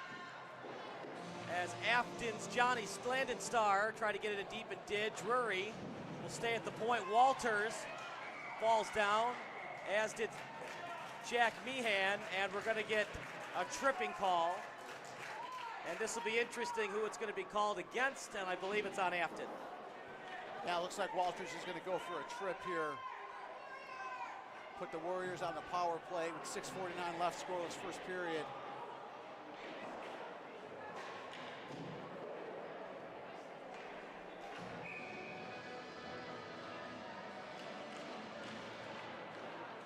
So the away team in Afton is in the box. And if you want to go to the championship game, partner, you're going to have to avoid those penalties today. Absolutely, yep. You don't want to play a man down.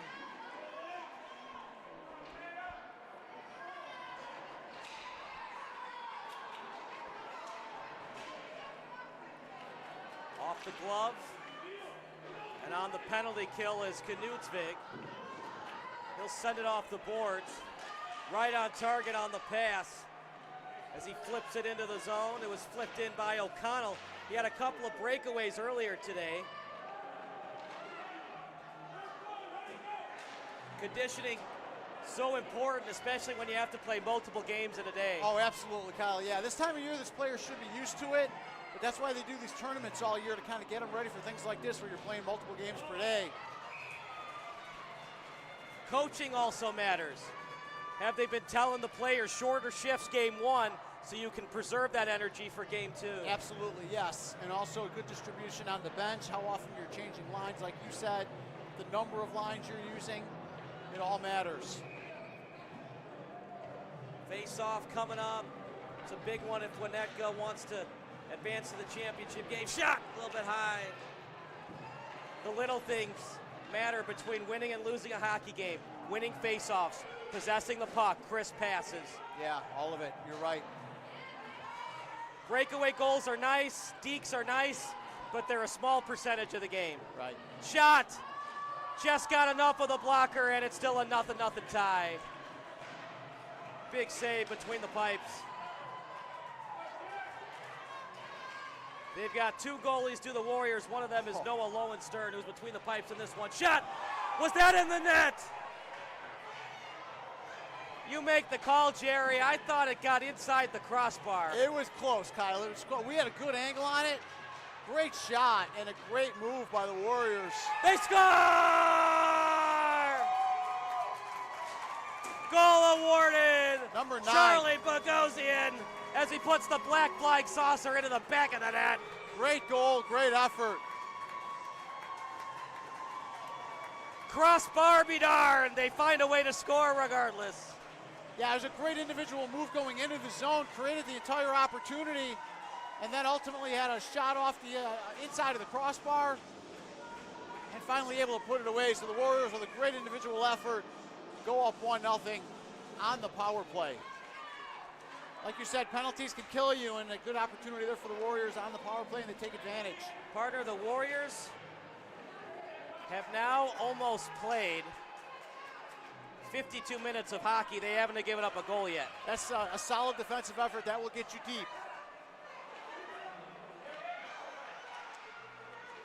Trying to do the turnaround shot. Walters, big physical presence in the slot.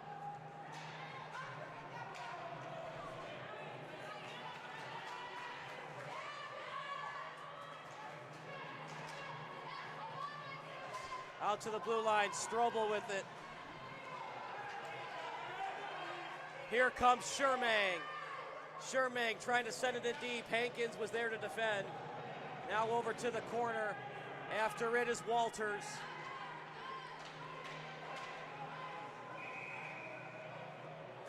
And we'll have a face-off coming up at 4:08. Jerry, evaluate both teams' defenses. It's very low scoring early on. Yeah, it looks like the Warriors are playing a pretty good forecheck, always having a man back and not giving up a lot of opportunities, so they look really strong. A lot of the plays been in the Afton zone so far, so I like what Winnetka's doing. They're definitely controlling the action, and so far, holding a 1-0 lead.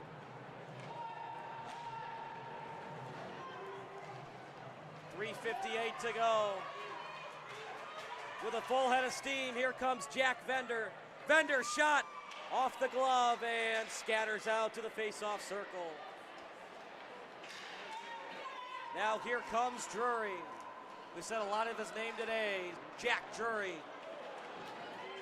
Now the Warriors on, and they want a tripping call, Jerry, but just falling down on his own accord was Burgoon. Yeah, good no call there. Look at the move. Oh boy, a lot happening there. Did the goalie lean in with his glove with a check? Hard to say from here. I was screened. It didn't, nice play keeping it out of the net, though. The goalie is not allowed to push the forward. Right.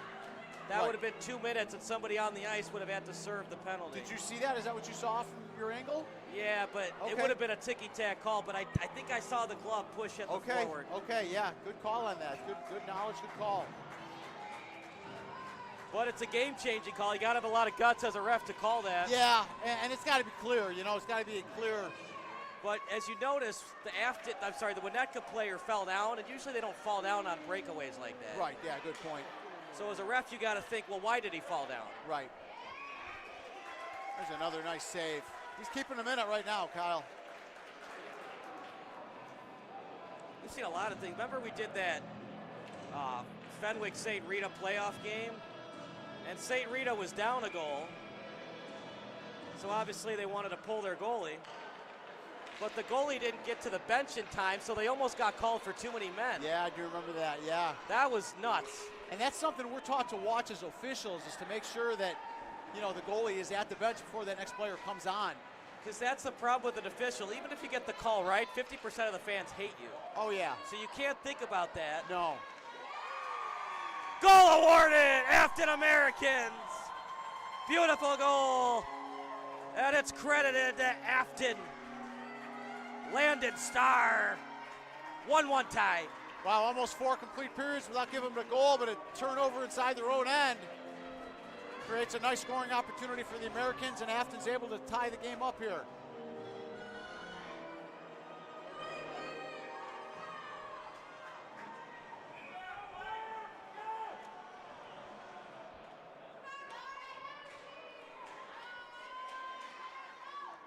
So after all that, it's still tied.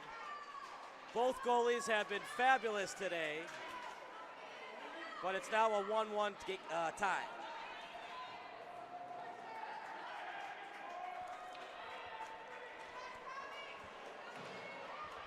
Out to the corner, Winnetka, forecheck pressure, just scatters wide. Out to the corner, now near the end line off the goalie, and it was a good save again. We talked about him, Keegan Merkel keeping his team in the game. Strobel on the attack, taking off the puck well, putting his body in the way of the puck, Delano's, and it's gonna be tripping on Winnetka.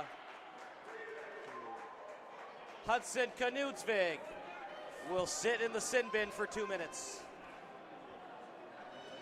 Nice opportunity here for the Americans to get back on track.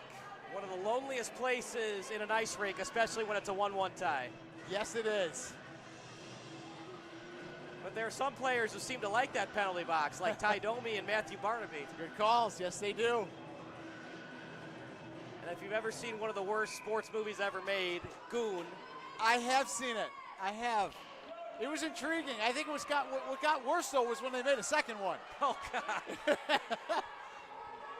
comes Winnetka. Lincoln Burgoon, backhanded pass and read well by the Americans. Afton on the attack, but Winnetka has numbers on the back check. Trying to take him off the puck is Vender. And now over to get it is Jack Drury. 2 Americans after it, now make that 2 Warriors, including Burgoon. Out in front, ooh, tapped away as it was poked away by Vender. Out behind the net, 1-1 tie with 1:20 to go. Tap pass. The pass was from Walters. Out in front, and it's read well by Burgoon. Still in the zone, chance for the Americans, but couldn't get the shot on net by O'Neill. Sent out of the zone, Drury after it. Strobel calls for it. 1 hops to Strobel's stick. He's got O'Neill to his right, but stolen away by Winnetka. Here comes O'Connell. O'Connell, he's got speed, but forced to the boards.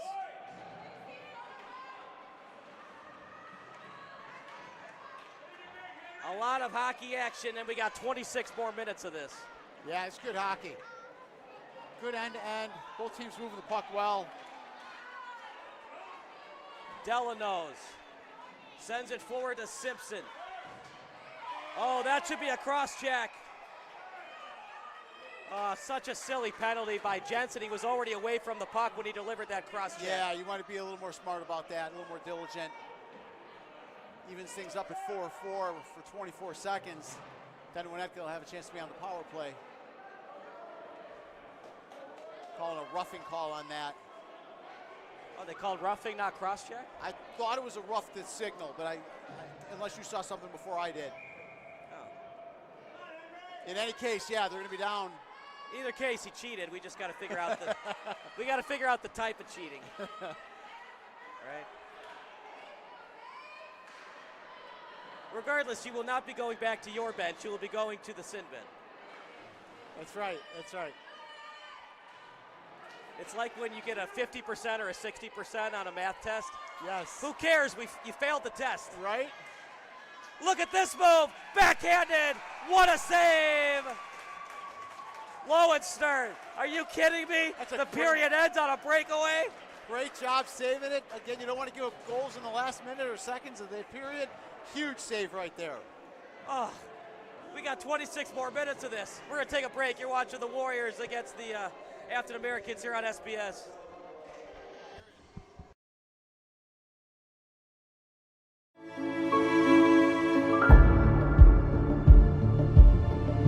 There was a pile at the line of scrimmage, and I was just at the very bottom. All this pressure and weight was thrown onto my leg.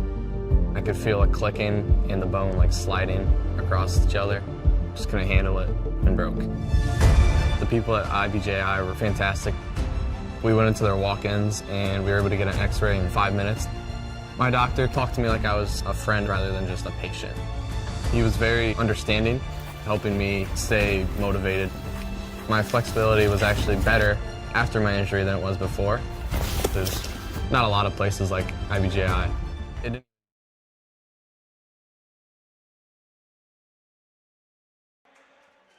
Kyle Smith alongside Jerry Baldwin. Can you ask for a better hockey game today, partner? 1-1 tie, brilliant goals, and the first period ended on a breakaway. Yeah, this has been great, Kyle. Like you said, we got 26 more minutes of this. Great hockey, both sides, end-to-end action.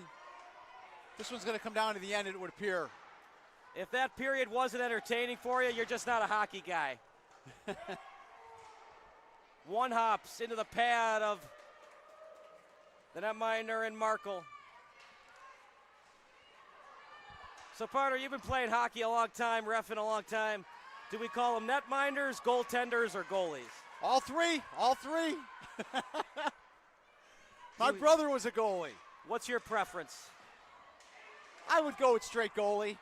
You're not a netminder kind of guy? Yeah, what do you like? Netminder. Do you? Okay, yeah. It might be a little bit more Canadian than American, but I like it. It's so hockey. It is, yeah. And they're hockey sweaters, not hockey jerseys. Oh, there you go, of course. And come playoff time, we only drink Molson's and Labatt Blues. You do have a lot of Canadian in you. O'Neill gets it in. Hockey night in Canada. Playoff beards from April to June. There you go. Hopefully till June, right? Unless you're a Maple Leafs fan, it's only till April. What a game today. 20 seconds remaining on the penalty kill. O'Neill did a good job taking him off the puck as he took off Vender. And now after it is Lisenbergs, he looks gassed. These guys got to be tired. They played earlier today. Both teams did. Yeah, he's either tired, Kyle, or that's a ploy right there to make it look like he couldn't get to the puck. Because the defensive player has to make an effort to get to that puck in order to avoid an icing. And that was a borderline icing call, to be honest. I might have considered waving that one off because it looked like he could have got there. Well, you're the official, not me, right? I also like to keep the game moving, too, though.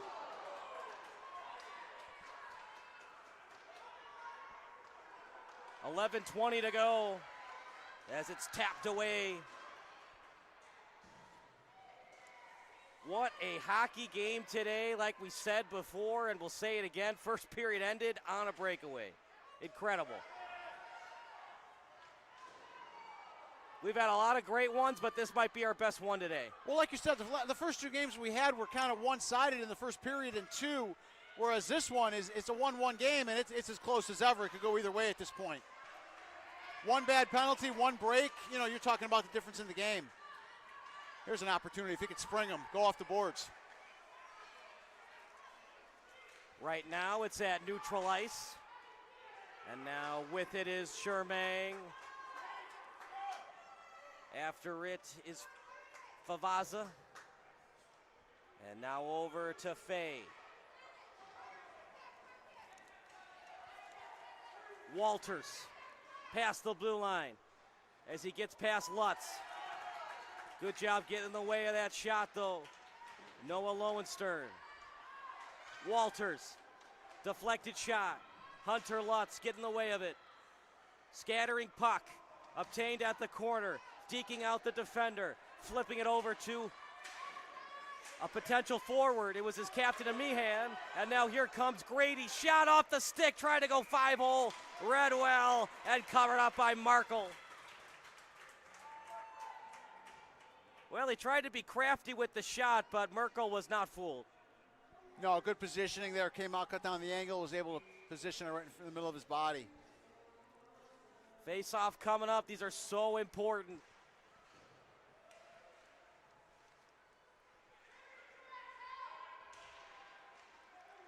He's trying to find that time Grady. Shot wide. Well, it's a 1-1 tie, but according to our guy in the Jumbotron, we got a 13-5 shot on goal advantage in favor of the Warriors. Doesn't seem like it, though. I was going to say, Kyle, I don't know, I don't know if they didn't keep that in the last game, so we'd have to see if that's accurate. Does that mean he'll be getting the pink slip before the third period? The Jumbotron guy? Yeah. Call to the bullpen, bring in a new guy. He scores!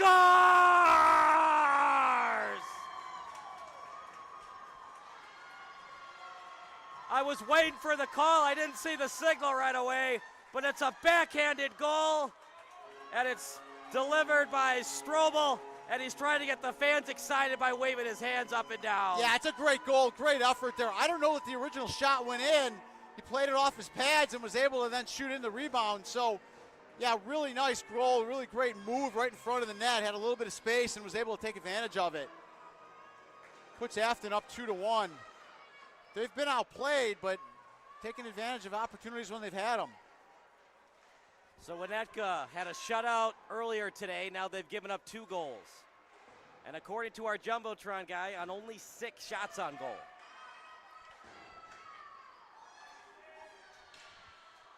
This will be icing called against the Afton Americans. If you're not familiar with Afton, it's in St. Louis.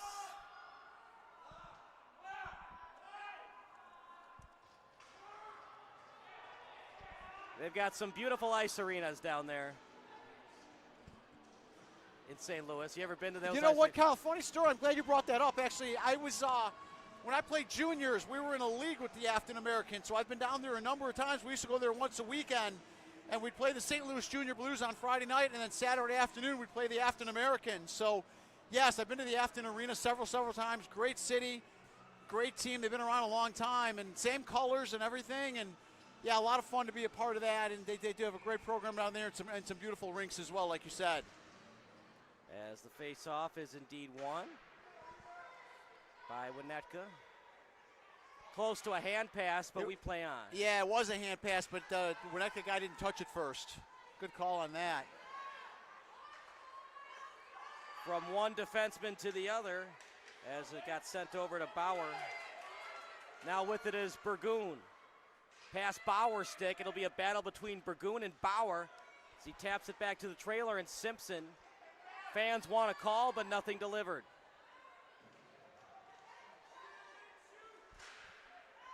Off the stick. Trying to fire it on that was Burgoon. Wallace was after it. Now to the corner. After it is Burgoon. Sending it up to the boards. On the chase is Chad. Now a 2-on-1 for the Americans. Wide open is Wallace.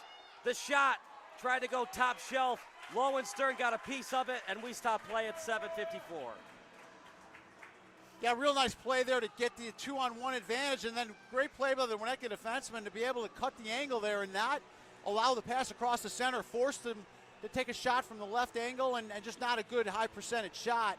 Easily steered away by the goalie into the netting. Seeing some good fundamental hockey, some good coach teams here.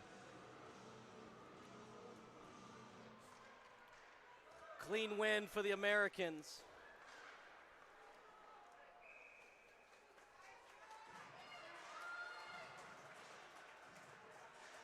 Yeah, those were some fun weekends, Kyle. We'd go down to St. Louis on Friday and Saturday, and then on the way back we'd hit Peoria, play against the Peoria Junior Rivermen on Sunday afternoons. Those were our road trips about once a week, about once a month or so. So, yeah, great experiences out there in St. Louis and Southern Illinois, out in Peoria. Yeah, I've covered some tournaments in St. Louis for Hockey TV. Out in St. Peter's, and I can't remember the other suburb, but okay. Yeah, nice places out there, right? Not that Glacier isn't a nice arena. This is really cool. It's low to the action, which I love. Yeah. Yeah, some places just know how to build it. Off the boards. Trying to feed it out, but the point man and number 6, Shermang, was able to get in. Breakaway for the American shot. Trying to go top shelf with it, and just not accurate enough. Walters just couldn't get it done. Afton's creating some nice opportunities for themselves here. Winnetka seems to be a little aggressive on the offense, and when it doesn't work, it's giving up odd man rushes for the Afton Americans.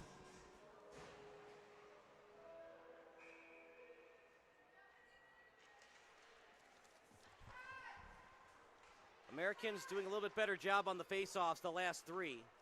Yeah, those are key. Those can create opportunities. Swing and a miss. Oh, a huge break for the Americans. That could have been a 1-on-0. Absolutely. Shot, save. Americans doing a good job avoiding any garbage goals today. Yeah.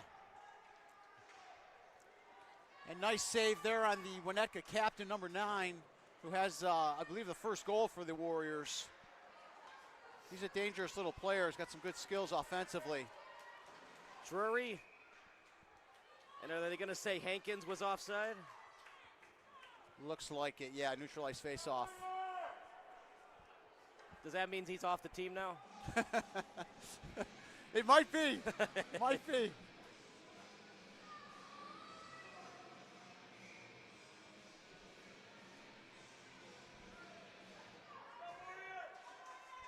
Remember, it's never the coach's fault. It's always the player's fault, right? Now we're getting more even in terms of shots on goal. It's now 14-9. It's a good call, yeah. So he is keeping up on him, and yeah, it was strong Winnetka start, and Afton starting to even things out here. Hockey, sometime it can be a game of runs. It won't show on the scoreboard, but it'll show in terms of shots on goal.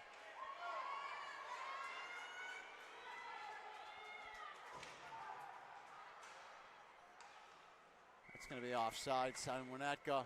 So, partner, when you're officiating playoff games like this, when can you tell if it's intentional offsides, that they're tired, they want to get a line change, but they're having trouble getting line changes? So they committed an offside on purpose to get a line change. Something like that, Kyle, where the player with the puck can look in, see that there's players still in the zone, and still decides to shoot it in. So something like that's definitely an intentional offsides, in which case you'd face it off at center ice. So, yeah, it's not always easy to tell. It's a great question. But something like that where the opponent has an opportunity to see who's in, if they're still in the zone, and they do it anyway. Because that was pretty blatant. He was way in. It really was, yeah. Yeah, these players are taught at a young age, younger than this, that, you know, to check the zone, see if there's anyone in there. And if there is, they'll bring it back and they'll regroup. And when they don't do that, then you know it's intentional. Oh, off the post. What a shot by Walters. That's a great shot by Walters right there. Just hit that right off the post, Kyle. That's a really nice shot. We're seeing a great game here. Americans doing a good job on the back check. They're creating havoc for the Warriors. No call there, Jerry. What say you? Little bit too physical behind the net for my liking. Okay. What do you think? I think it's good aggressive hockey. Okay. Well, that's the thing about officiating. 50% of the fans like you. 50% of the fans, not so much. And 50 might be being generous. Like you said, playoff hockey, you want to let them play. Again, you had a size advantage there on the American player. I say let them play on there.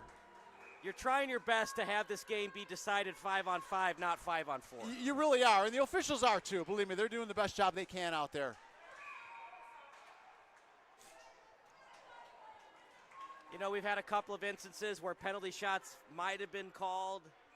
Problem with a penalty shot, it's all advantage to the goal scorer, not so much for the goalie. Right, that's true. You really got to be sure if you're going to call it. Absolutely.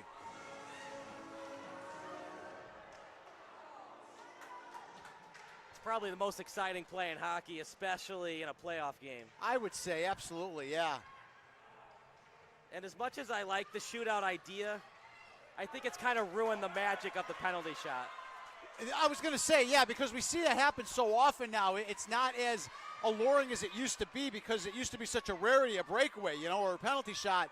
Whereas now with the, like you said, the overtime rule, you're seeing a lot more of it.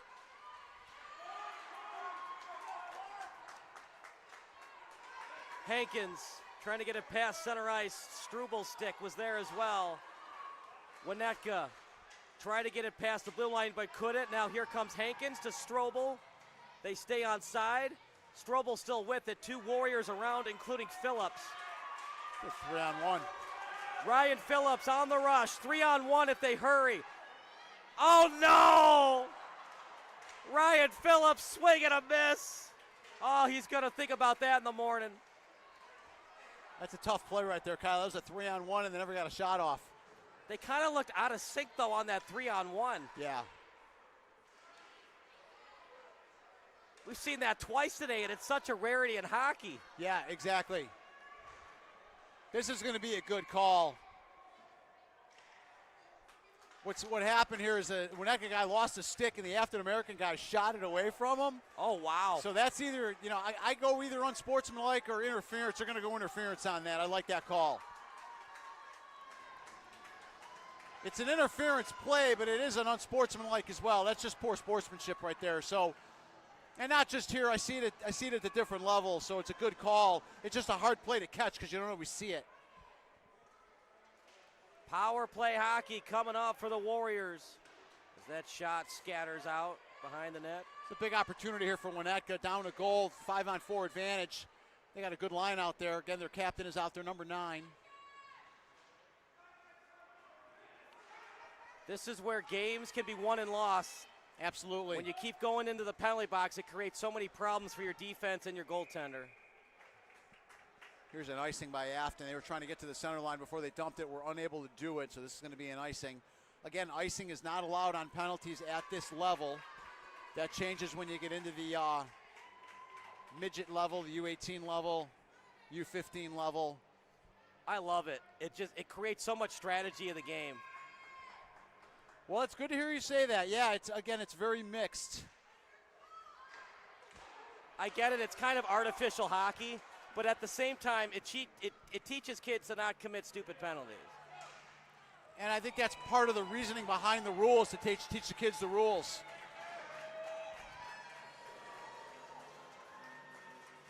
And I get it, like kids watch hockey games and they see enforcers like Ty Domi and Matthew Barnaby. Well, those guys are in the box, so it can't be so bad. Right. But they're professionals. Right. And their teammates are professionals, so they can rise above 5-on-4s. Right, exactly. And when you got guys on the ice like Leon Draisaitl and, Connor McDavid, these are superstars. Wide open, they score! Power play goal! It's a brand new hockey game again. Henry O'Connell makes it 2-2. Well, like you said, you got to be real careful what kind of penalties you take, and that wasn't an especially strong penalty to take. And it ends up costing Afton a goal. Winnetka with a nice power play. Big power play goal, ties the game up at 2 with 2:33 left in the second period. Yeah, we got a real thriller here today. Like I said, I think this one's going to come down to the last few minutes, Kyle. It's been a fun one, that's for sure. And we still got 15 plus minutes more of this. Get your popcorn ready. Visit the refreshment stand. There is popcorn and pretzels and water waiting out there for you. Are you a pretzel plus nacho cheese guy? No, I'm a straight pretzel guy. How about you? I gotta have my nacho cheese. Yeah, it's a popular combo. And it better be really hot, otherwise we'll be having a talking. Hot as far as temperature or as far as spice? Both, okay. but definitely the temperature. There might be some furniture being thrown around if I get cold cheese. Ah, interesting, okay. Very passionate about your cheese.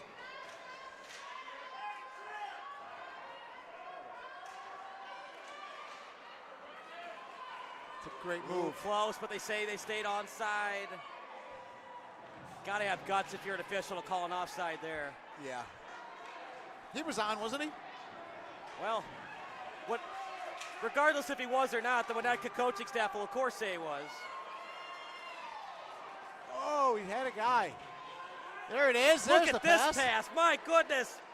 Freeman with the attempted deke, but Kelly Delano said, enough of these toe drags, enough. Yeah, he had that player out there, and he was a little late with the pass, but eventually got it off and got it to him. But by the time he got it, he was covered. Backhanded pass, right on the tape. Shot, still loose, finally cleared. O'Neal after it, trying to backhand it, but can't, and then that backhander does indeed work. And it will make its way to the end line, but they're going to say no icing. Try to feed it to Delano's. Ooh, big hit delivered by Bauer, but we play on. Did not touch it with the stick. No high sticking. We play on off the skate. Shot. And nice job getting in the way of that puck. Playoff hockey, got to put your body in the way of it. Absolutely, yep. Both teams playing like there's no tomorrow. 10 seconds to go. Final rush of the period. A little too conservative for my liking. I think he forgot how much time was left. Yeah, I probably wasn't aware of it. And that'll end it. Oh, what a game. Here we go, 2-2 heading into the third period. A lot of fun. Both teams playing really well, really matched up well. The shots, like you said, have closed in now, down to 18-10, but it's a real close game. Both teams playing hard. We'll take another break. 2-2 hockey here at Glacier Ice Arena.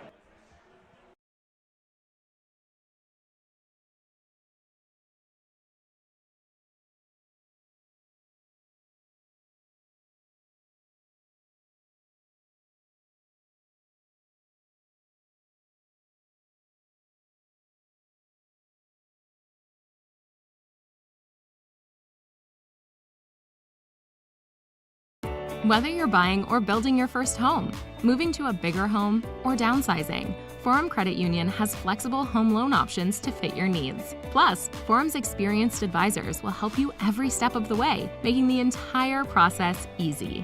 Visit forumcu.com or stop by any Forum Credit Union location to learn how our team can get you into your dream home this year.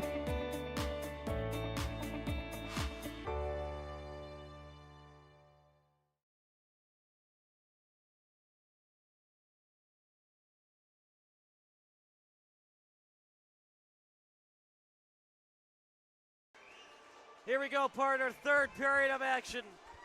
Winnetka in the white, Afton in the blue. Face-off won by the Warriors. It doesn't get much better than this. How about that? A face-off 6 seconds into the period. Yeah, he thought he was closer to the center line than he actually was, and he dumped it all the way in for an icing. So face-off's going to come all the way down to the Winnetka end. Should be an interesting third period here, Kyle. Great hockey, end-to-end hockey. Both teams moving the puck well. Again, the team that makes the fewer mistakes, better chance to put this one away, get 2 more points in this tournament. Now, partner, if we're tied after the third, is it overtime or is it a tie? It goes to a 3-on-3 overtime, and then if no one scores at that point, I believe it stays a tie because it's still round-robin play. So we would go 3-3 for 5 minutes. If no one scores, it ends a tie. Does the tie help Afton or Winnetka more? I think in this case it would help them both because they both have 2 points so far. Then it would go to goal differential. It would go head-to-head, and then it would go goal differential after that. So we'd have to get the history of the two teams with regard to their goals to see where they are, because head-to-head would be a tie. Now, we're still very early on in the third period. But do you see a situation where either head coach would be really aggressive to pull the goalie under a minute when you're tied to try to get the 2 points? No, not in this scenario, only because a tie would help them more than a loss would, or even a win. Okay. Yeah. But if you get the win, you're most likely automatically going to be playing tomorrow. Correct. Yeah, that would bring you to 4 points. So yeah, you'd be in a good position. Something to think about. And you don't have to do it under a minute. Would you consider doing it under 30 seconds? Just something to think about, depending on how deep the puck is in the other end. I like that mindset, like we said in the Rockford game in the first game of the day, where Rockford had nothing to play for. Then go after and win aggressively just for the win. But this is different because the loss can really hurt you. Exactly. Yeah. Both these teams still have a chance to go pretty far. Because I remember that NFL game. I don't know if you remember it, but it was 4 years ago, and the Raiders were playing the Chargers on Sunday Night Football. Oh, yeah. And the tie would have meant that both teams would have gone to the playoffs. Yes. But the Chargers played it ultra aggressive, and they lost in overtime. Correct. Yes, I remember that. And they could have ran the clock out because the Raiders ran out of timeouts. Yep. Yeah, you have an amazing memory, and I remember that one as clear as day, too, being a huge football fan. Yeah, those are some borderline calls, and that's exactly what it was. And I think the Jumbotron guy accidentally clicked the horn button, but or maybe it's the other rink. Yeah, exactly. I think the other rink ended a period over there. It looks like the Hawks are playing over in the other rink. So it's 18 shots on goal for the Warriors, 10 for Afton. Too much on that pass. The captain and Charlie Simpson delivered it. 2 points, so important, but right now it's a tie game. As of now, both teams getting a point. Ooh, but I think he fell into him. No check that time delivered by Delano. Yeah, it looked like he might have, yeah. Attempted pass by Meehan, unsuccessful. Jensen over on it. Board battle on the near side. Jensen after it. And the puck finds its way to Freeman's stick. Now on the forehand as Knudsvik will play with it. Trying to deke out the defender. Lost it, trying to reobtain it.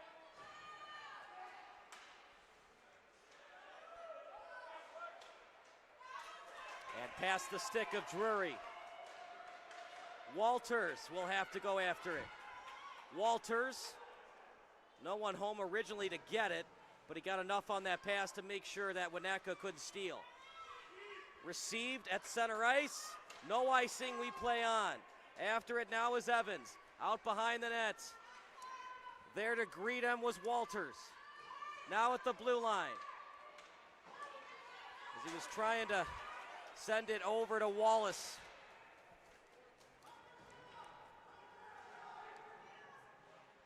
Tremendous pressure right now. Jerry, neither team can give an inch. Yeah, both teams, again, you can see them playing hard, but also trying not to make any kind of key mistakes, give up any kind of odd man rushes. Oh! Nice opportunity there for Winnetka, but Afton able to tie him up in front of the net. Got it to the slot, now at the point. Ooh, just past the stick, trying to get it to Hankins. He'll get a line change. And now with it is Lutz. Down to 8.5 here, Kyle. Third period, tie game. You got to think both teams are thinking 30 or 40-second shifts. Yes, yeah. Yeah, running 3 lines, running them quick. Make sure you're back checking.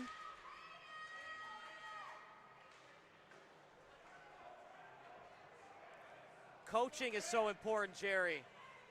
Tremendously important. When this gets closer to 2 minutes to go, 1 minute to go, do you consider conserving line 1 to get them ready for 3-on-3 overtime, or do you just go all out with 1 minute or 2 minutes to go with lines 1 and 2?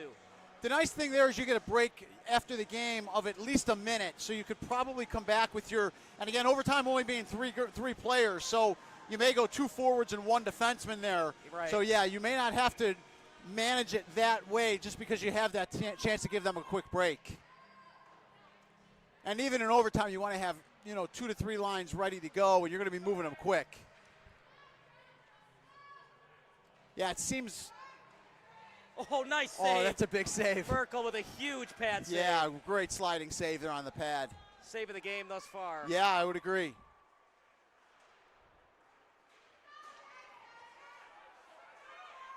Tie score, but Winnetka has the edge in terms of shots on goal. Yeah, they're taking it to him a little bit now. You'd love to get O'Connell out there in the next couple of minutes. Got to get away from that puck. Trying to play it with his hands, but no call. Turnaround shot. Off the glove, loose puck. Oh. One of the few mistakes Merkel has made today, but that could have been a big one. Yeah, the rebound came right out in front of the net. Make that 20-10 in terms of shots on goal.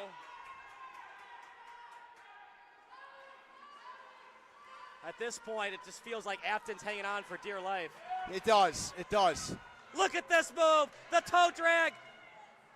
And the goal!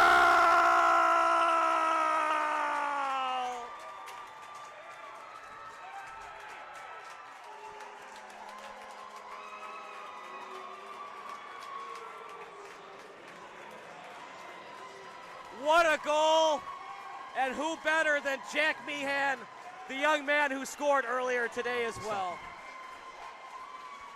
Yeah, he's been by far the player of the game in my opinion, Kyle. He's really controlled the action. A lot of individual moves, a lot of individual skill. Oh, he got pulled down there. But yeah, he looks really good out there. 2 goals, been the difference today. Man, that one stings if you're an Afton fan. How can they regroup these next 6 minutes and 22 seconds?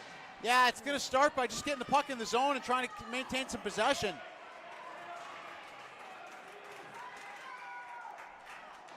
Back and forth we go. It's been close hockey since the opening faceoff. It has. Winnetka definitely taking it to him, though. Like you've been keeping track, the shots now have gone to 21-10. Yeah, it got all the way to 14-10, so that's a 7-0 unanswered shots on goal. Yeah, advantage. yeah, Winnetka definitely taking it to him here in the third period. It was 13-5, then 14-10, now 21-10. Right, just got to be careful not to give up an odd man rush. Wallace gets it in deep. Starr will chase. Retrieving is Delano's. Drury will pinch.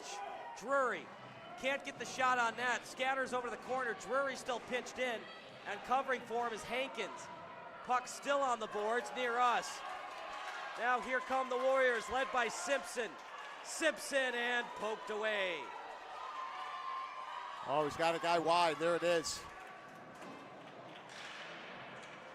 Well, we talked a lot about Meehan. Who for Afton are you looking for to score a goal to tie this one up? Wow, that's a tough call there because they haven't shown a lot of offensive promise with only 10 shots on goal. Seems like Strobel would be their go-to guy. Yeah, that's a good call. Yeah, he's been aggressive. He's played well. That's out. That's offsides. Got to know where you are. That's why having your head up is so important. Yeah, that's a tough play right there. He was straddling the blue line and wasn't able to keep it in.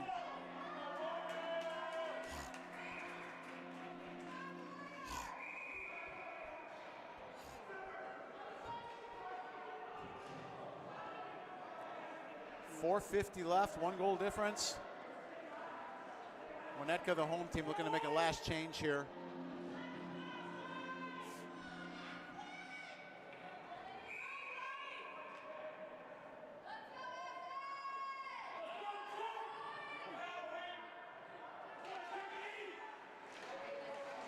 Another face-off win for Winnetka. It's really been their period thus far. Offsides, good call. Been a good job of officiating this game, Kyle. These refs have been on top of it. You got any friends officiating this one? No, not this one. So yeah, no, I roughed with the Chicago Hawks head coach last week. Ian, he's from Toronto, did a real nice job. So he's playing on the other rink. But no, nobody on the ice officiating that I've worked with before. Face-off, won by the Warriors. With it right now is Bender. He'll just wrist it into the zone. Knuckle puck action. And stays on the ice. Trying to get it in deep. Payton out behind the net. Finds its way to the corner. On the stick of an Afton player in Favaza. And out to the blue line. Favaza trying to get it in deep. And now on the rush are the Warriors. On the forehand, poking it away. No choice but to send it in deep. Trying to get it behind the net. Backhanded. Trying to deliver it to the point. Pass stolen away and rejected by the Warriors.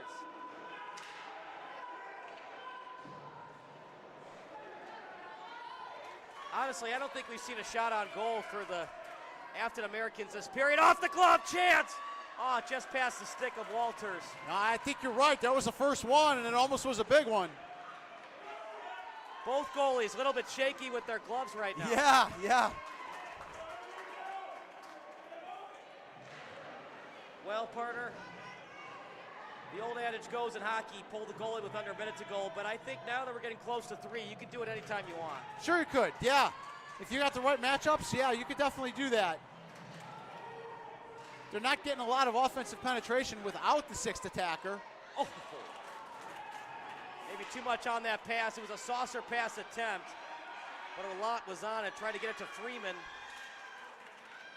Out in the slot, as it was past the stick of O'Neill. And a dump and chase action by Sherman. Time slightly running out for Afton. It's been all Winnetka this period. Huge Yeah. goal by Meehan, and that's where we stand right now. Yeah, it certainly has. You're looking at probably an 8-1 shot differential here in the third period. Huge advantage on Winnetka's side. They've come to play here in the third period. But again, they're one shot away for Afton, so we'll keep this thing close. 2:20 to go.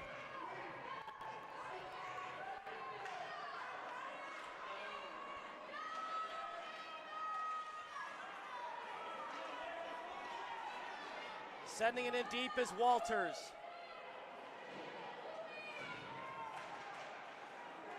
And I think if you're Winnetka, try to avoid giving up face-offs.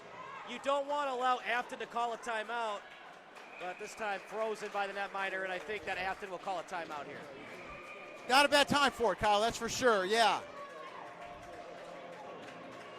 Afton will call a timeout. We'll take a timeout as well. It's 3-2 advantage for Winnetka.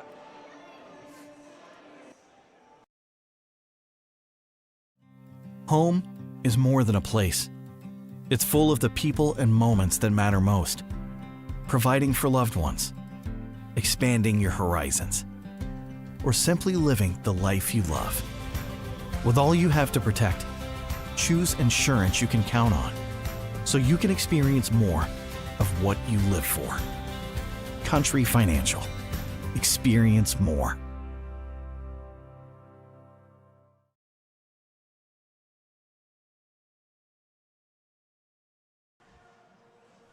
.154 to go. Afton has to go the length of the ice to score to send it to overtime. Yeah, like you said, you're going to look for them to pull in their goalie at some point here soon.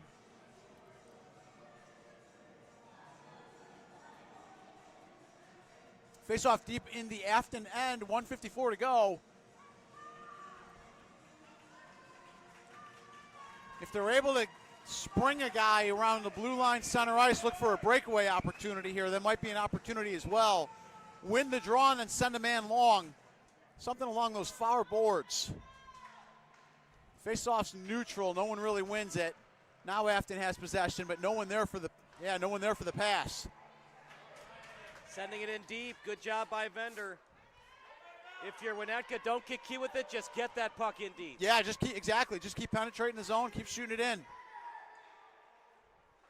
Time running out. Puck still loose. Winnetka might not be the most talented team, but they're definitely the most conditioned. This is impressive. Yeah, they've dominated this period. Afton looks a little gassed right now.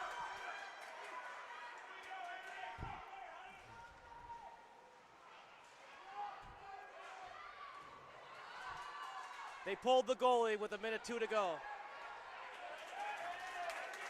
Now over past the center line. O'Connell falling to the ice. Afton doesn't like the call. Jerry, what say you? I think it was the right call. Yeah, I do like that one. It's almost a call you have to make, but it's a play you have to make. If you don't interfere with him, it's a breakaway on an empty net. So it's a good penalty to take, and I think it's a good penalty to call. So yeah, tough break for the Americans. You know, you bring up the conditioning, Kyle, too. A lot depends, too, on you wonder about the travel habits of Afton. You know, where are they staying? When do they come in? All that kind of stuff plays a role. Winnetka's driving, 20, 30 minutes to this rink, whereas Afton's coming in from St. Louis 5 hours away. You wonder when they got here. You're not sleeping at home. So all those things matter, especially in their second game of the day.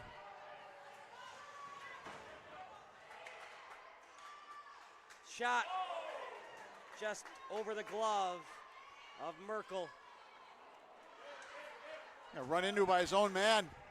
Wide open. Oh, just a little bit wide. Another try. Merkel falls on it. And it's not over yet, but it's pretty darn close. It's real close, yeah. I'm watching this Afton kid try to get off the ice. He got hurt, but he got run into by his own man. Talking about a hockey player, that's tough right now. Yeah, hopefully he's okay. Yeah, they collided right along the boards with his own player. So, like you said, 26 seconds left, a man down, and you're losing by a goal, face-off in your own end. So, yeah, things are tough for Afton. Again, you got to have a designed play off this face-off. You got to win the draw, and you got to send someone long. create some kind of a breakaway opportunity. Really the only shot they have.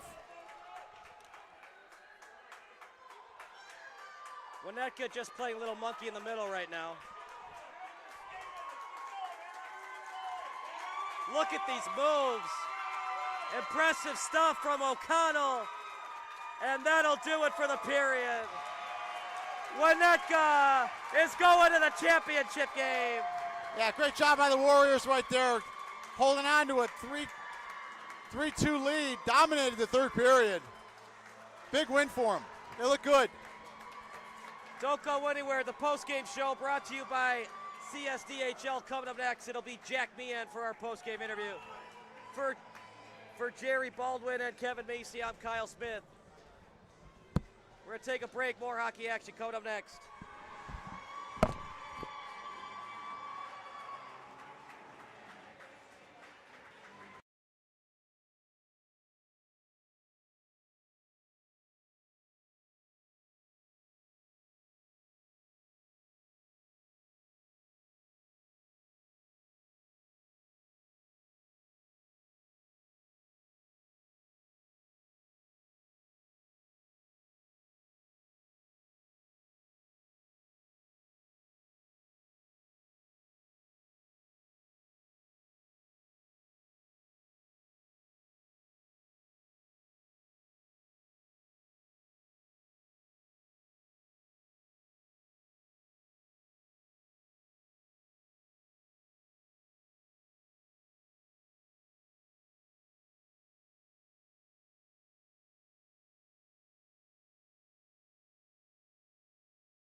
Kyle Smith alongside Jerry Baldwin, our last game of the day.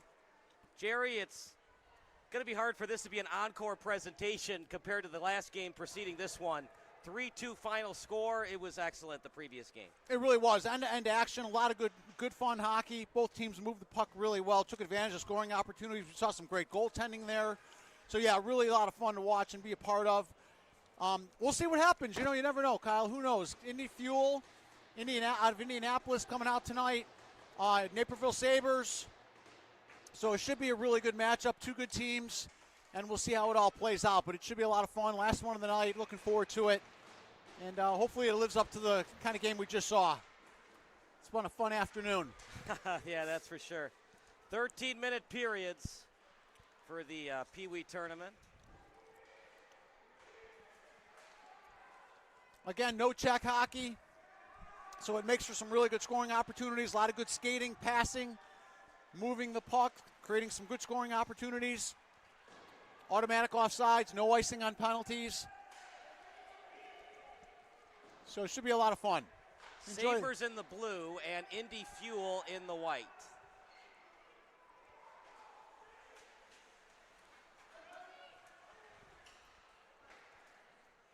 Over to the blue line. With it now was Simon. And over to the boards. Richardson sent it into the zone. Now after it is Marble of the Fuel.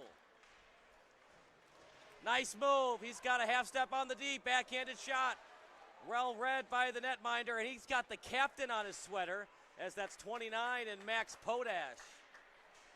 That's pretty cool. You don't see that too often, but yeah, goalie as a captain made a nice save there, extended his left pad out, and a turnover on the in the defensive end. Comes up with a big save. Gill with it on the rush, and his teammate will take it off the pass from Gill. Dump and chase action as was sent into the zone by Nate Elling. As that pass just a little bit wide, now on the stick of Elling to the point. Turnaround pass, trying to get it on Elling. Stick out in front, no one home to retrieve it, and here come the Fuel. From Indianapolis on the charge, Evan Mills, two Sabres around him. And that shot, oh, how did Mills scatter through that trouble? And he got the puck and somehow had a clean avenue at the net.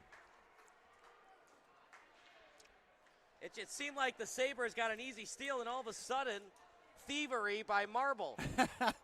Yes, exactly. Stole the puck away. Now we got a penalty coming up here on Naperville. I didn't see exactly what happened. But the Indy Fuel will be up a man for the next 2 minutes.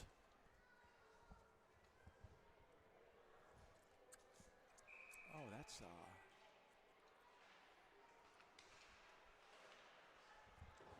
So here we go, Kyle. 5-on-4 hockey. Never a good idea to give good teams like the Fuel power plays. Especially early out of the game. We're 2 minutes in. Absolutely, yeah. I like the positioning there by the Naperville goalie. But then again, maybe this penalty kill early on for Indianapolis will fuel their fire. Create some momentum the other way. What do you call a Naperville hockey player that has low ComEd bills? What's that? A lightsaber. Oh, that's nice. That's well done. Thank you. I'm here till Tuesday. Tip your waitress. Well done. Marsden will send it in. The other thing, two-parter, for both teams trying to get to Championship Sunday, conserve your energy by having shorter shifts. Because, yeah, you win today, but if your shifts are a minute or longer, how much energy will you have for tomorrow? Right, exactly. Yeah, no, great point. Now, you can't get to tomorrow unless you win today, but if you have nothing left for tomorrow, what was it worth it winning today? Yeah, and that's where all that conditioning in the the off season and early on in the season. Another reason these teams do these tournaments the way they do all year is to have done this before. You've played 2 games in a day. You had to come back the next day and play a championship. It conditions you for that. And there's as sports have changed, there are some things that managers do in baseball I don't always agree with. Taking the starter out after the 3rd inning. Well, there's no tomorrow if we lose today. And here's the Fuel on the shot. Nice shot at the point. It was delivered that time by Patrick Goff. But, there's some things that managers do offside by the Sabres. And they're like, we got to win today to play tomorrow. But if you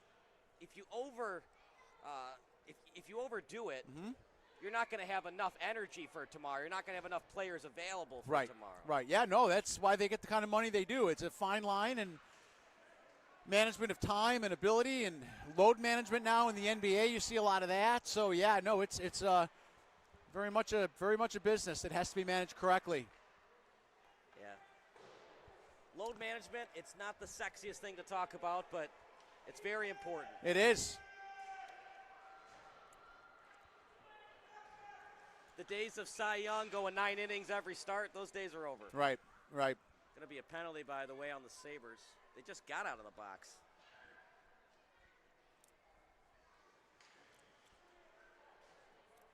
What's the old saying? You ain't cheating, you ain't trying. Well, right now the Sabres are certainly cheating.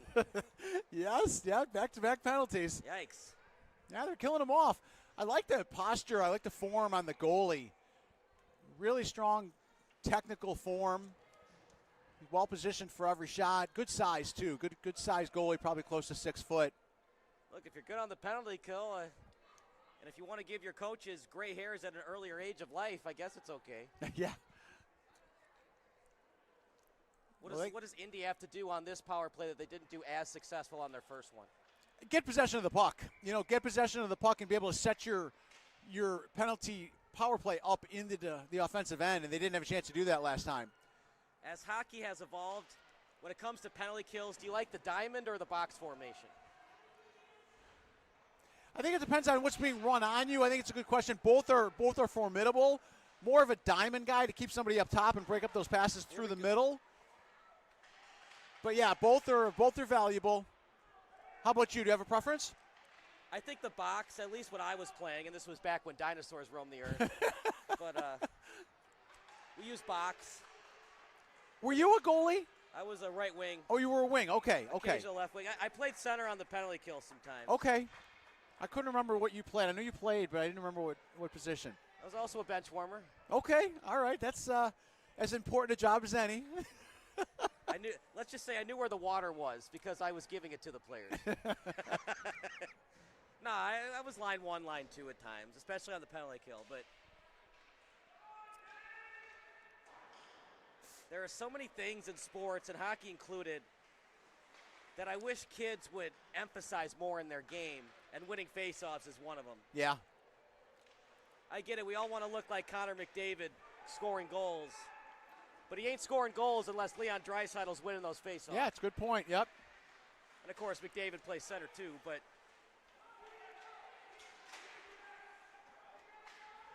so this is what I was saying earlier.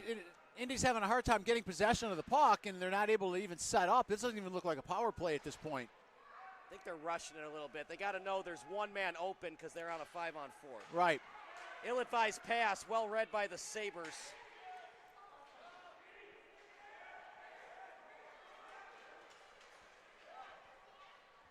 Huff trying to get it past the blue line. Indy now in the attacking zone. Nice goal!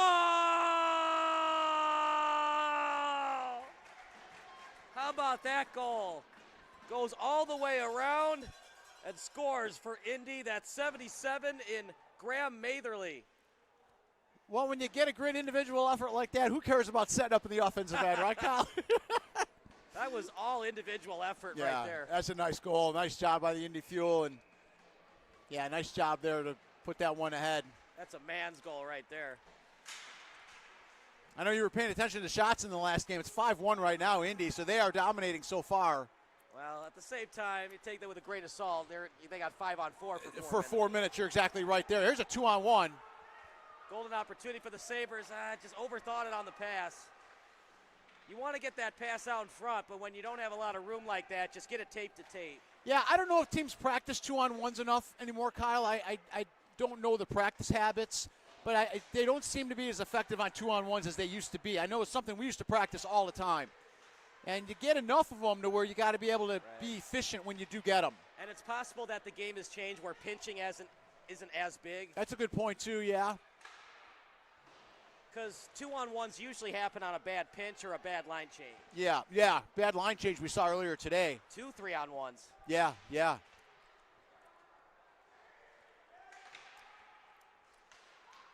It's a nice catch. Sure was. Becker on the catch. Saucer pass was a beauty. It was so good that his teammate just couldn't get it. I don't think he was expecting the pass. Trying to get it to Helms. Sabres still have it. Chasing a goal as an excellent individual effort by Graham Matherly. Wow, that's some aggressive defense by the Indy Fuel right there.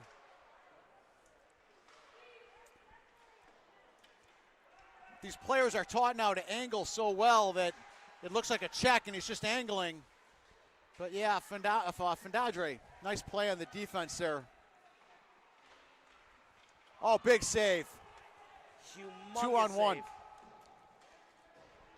Saved by P.J. Vavraska. One of the coolest names in this tournament. That's for sure. Yeah, he's an aggressive player on defense, but made some big plays and able to keep the Sabres from some scoring opportunities. We've had some cool names in this tournament. That we have. Aubrey Abdir Alim. Yeah, that's right. Kavarubias for the Hawks.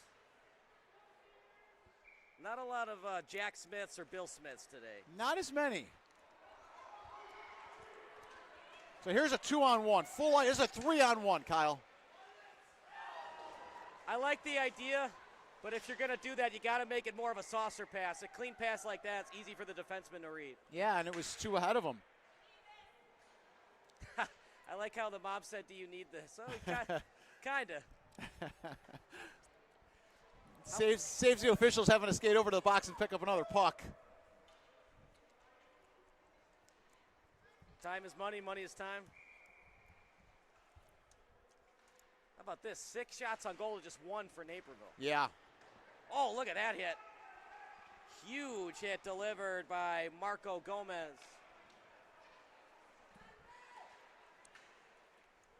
That's a good idea. Nice pass. Chance for Indy. Just couldn't get it on net. Out to the slot, Gomez. Got enough of it to get it out of the zone. Knuckle puck still. Some pushing and shoving. Loomer as well as Kopelos. All Indy right now. 1-0 lead. 7 shots on goal and just 1 for Naperville. Yeah, Naperville's having a hard time getting on track. Matherly got back into the play. Blocker saved by the captain, and now Gomez has it.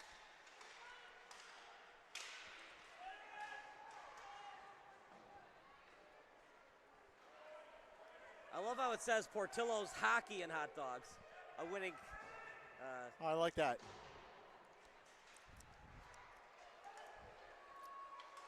I miss the days when they had Krispy Kreme donuts next to Seven Bridges Ice Arena. Oh, that's okay. Yeah. That was a little bit back in the day.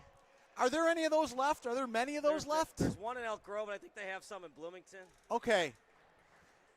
I have an interesting statistic for you. So I had dinner last night. Are you ever been a fan of Baker Square and the pies? It's overrated. Okay. Well, apparently you're not the only one who thinks so. You're not, because there were a whole lot of them at one time. You remember that, right? Yeah. You know how many there are in the country now? How many? 5.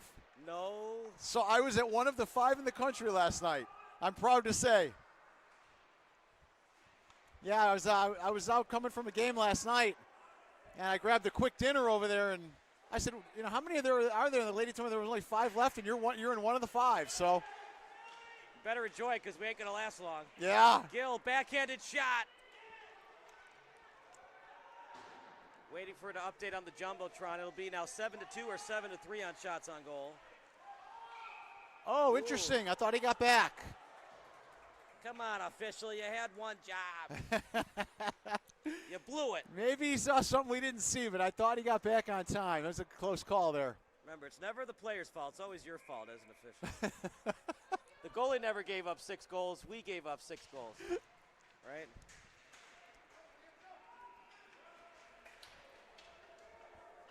I just love, like, sports talk radio when they argue about the NFL refs. Are you sure that ref really blew the game? And there weren't 30 other things that could have happened? I love that. You're right, Kyle. Yeah. As that's covered up. People have no idea how hard it is to call that stuff real time on the field in real time. You know, we're all sitting back on our couches watching this and seeing how it goes, and it's so much easier to do it from there. And you try to keep the human element out of it. You Right. try to be as objective as possible. Right. Yeah, football especially. I mean, you have a split second. I mean, you got a little help with replay now, but still, you got a split second to decide whether or not that player has been, interfered with or held, or it's a tougher job than people think. Every play matters. Every point matters. Right. Out at the hash mark. Things starting to get a little bit more even now as it's 7-3 in terms of shots on goal. Yeah. Backhanded into the zone. It's really just been one player that's the difference right now, Matherly with that goal. Right. Yeah, nice goal. Stolen away, here comes the Sabres. Out front. Saw it all the way and just cleared it. Centering pass. Just trying to get it to Huff. Huff still has it. And a broken stick on the play. That's not going to be cheap to address after the game.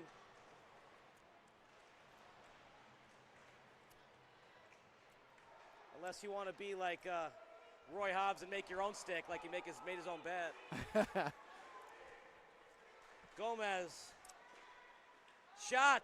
Where's the puck? Is it in the net? This is a really big call. Now, partner, when you're a ref, what do you tell the goalie? Because it's stuck in his pad. But when did it get stuck in his pad? Because if it got stuck in his pad when it crossed the end line, it's a goal. Correct. So you're just watching to see where his body or the puck takes his body. And if his body stays outside the crease or outside the line, you're okay. So ref was in good position there. He was able to see that, the puck did not cross the line, and it's no goal. So, but you're right. He was drifting back, and it became very close. That's why the horn is so important at these NHL ice arenas. The what? The horn, the red light. Yes. Yeah, I used to see more of that, like even at the high school level, and I don't see that anymore. And it would be helpful to have that from a ref's perspective. Thanks a lot, Pritzker. No, I'm just kidding. Shots blocked. You had one job, Pritzker. No, I'm just joking. Out of the zone. Off the skate. As here comes Richardson. Sending it over to his teammate in Salak. Salak's got Richardson in front. Salak with a nice toe drag to himself. And just nothing doing. A lot of movement, no shots on goal.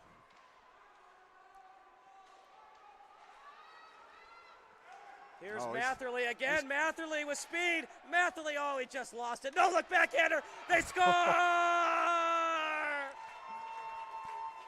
Sign this kid up for the NHL, Graham Matherly. That's a nice goal right there, Kyle. Yeah, he made us all think he lost possession, and he threw a beautiful backhand pass right on the tape of his teammate for goal number 2. Really nice play and great vision behind his head.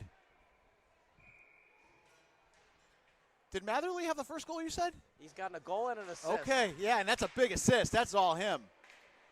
Well, we're looking at potentially a number 1 star here. Early in the game. The old saying, me, myself, and I. Yeah. Graham Matherly and him. Yeah, that was a nice assist. That's a big time, high level assist. So it's a no check league. How do you play the body of Matherly without checking him? That shot and a goal! Light the lamp. Cameron Rader puts the black flag saucer into the back of the net. What a great quick wrist shot just under the crossbar. Caught the goalie by surprise.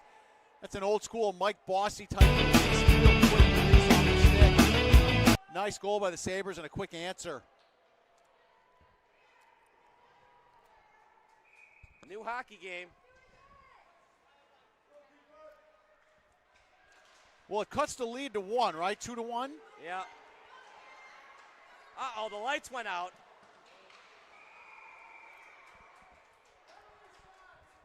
Well, this is interesting. The lights are going out in the stands, but they're still on in the arena. Reminds you of a Super Bowl, doesn't it? Does, but the lights went out in the entire arena. They sure did. This is Did they get him on a hook? Yeah, hooking penalty here on Indy with 10 seconds left. Naperville's going to go to the power play here.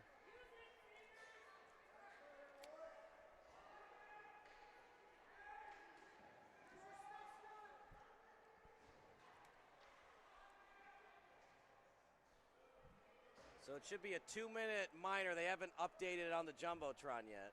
Yeah, which they'll wait before they drop, to get it up there. So we're checking on now. Sometimes our scoreboard operators are still learning the system. Well, get it together. Come on. What, you think we have all day? No, I'm just joking. Yeah, really. There we go. They got it up there now. It's a tough job, man. You ever done basketball? It's tough. No, I've heard. Yeah, I can imagine. Out front, especially when you've never done it before. Oh, I bet. 3 seconds left in the period, and able to just backhand it out of the zone. Max Cole's 2-1 game. The reason for that, Matherly with a goal and an assist. Beautiful period for him. He's off to a great start. It's going to be fun to watch him the next 2 periods and see if he can continue the same momentum. Take a quick break. Second period coming up next. The customer service has just blown us away. I have never reached out and not gotten a response within a couple hours, honestly. Like every single time, it's immediate. It's to the right people that know the answer. Like it's not even, hey, let me look into that. It's an answer right away, whether it be something that they know they need to fix or, hey, this is how you do it.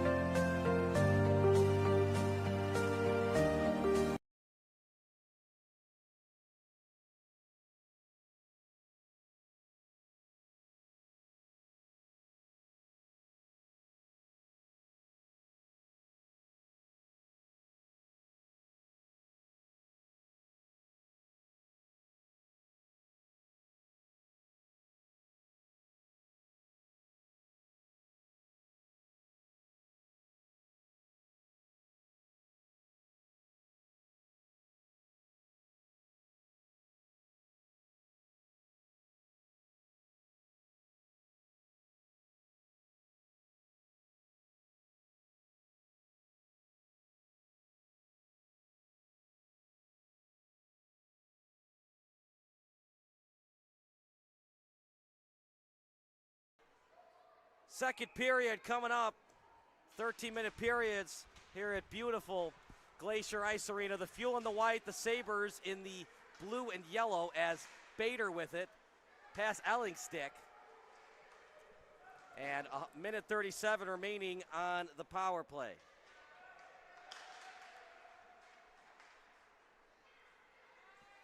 Fuel in the box.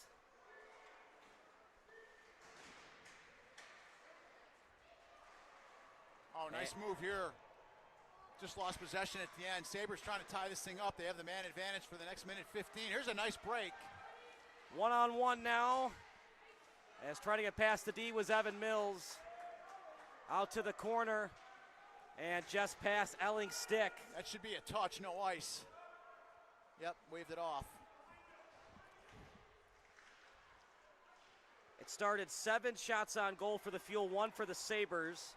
Now the Sabres on a 3-0 unanswered shots on goal run. Yeah, they're definitely evening things up here. 2-on-1 now for the Fuel. Good read. Yeah, nice defensive play there. It was an attempted pass for Brooks Dillon, but Patrick Goff couldn't get it to him. Meanwhile, the other way we go. I love this end-to-end, Kyle. Look at this hockey. Breaks through the attempted check. Shot, able to handle it with the glove, and uses his blocker to help him out.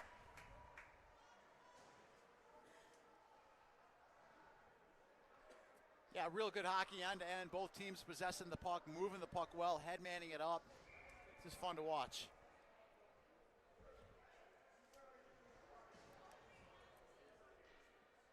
Naperville with a man advantage for the next 20 seconds.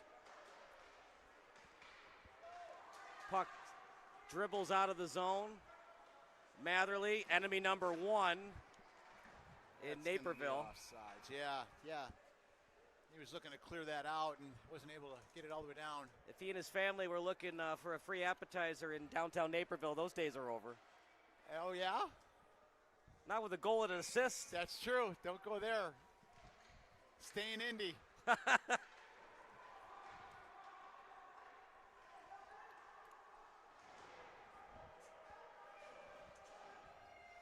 Just like if Tom Brady ever orders buffalo wings in Buffalo, they might double his order.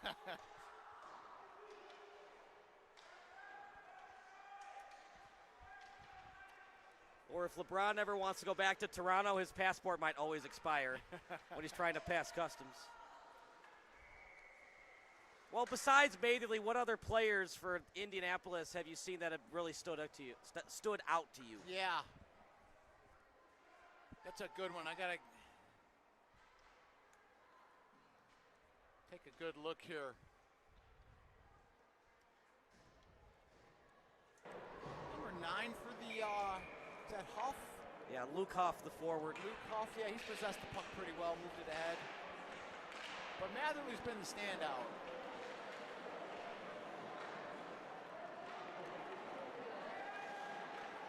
One of those rare games where one player scored and assisted on both goals. Yeah, and it's just the quality of the assist that I really like. I mean, that assist was big time, and even the goal was big time. Not just that, but he didn't give up on the play, wasn't frustrated at himself. Yeah. No, he's going to be fun to watch the rest of the way here.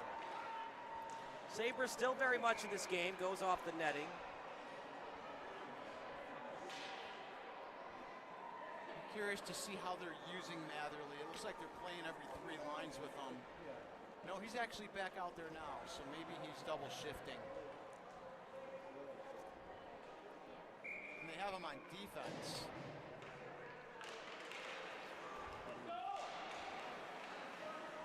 Mills. Yes. That time he was trying to get Villas. That's a nice play by Matherly on the boards to keep that in, used his body. And then tapped away by Richardson. Over to the point, wrist shot, blocked, scatters out to the corner. Marble trying to get it on net. Out to the slot, chance for the fuel shot wide. Big opportunity there, Kyle, just not able to put it on net. Brooks Dillon, you had one job and you blew it. No, I'm just kidding. But good opportunity there for the fuel.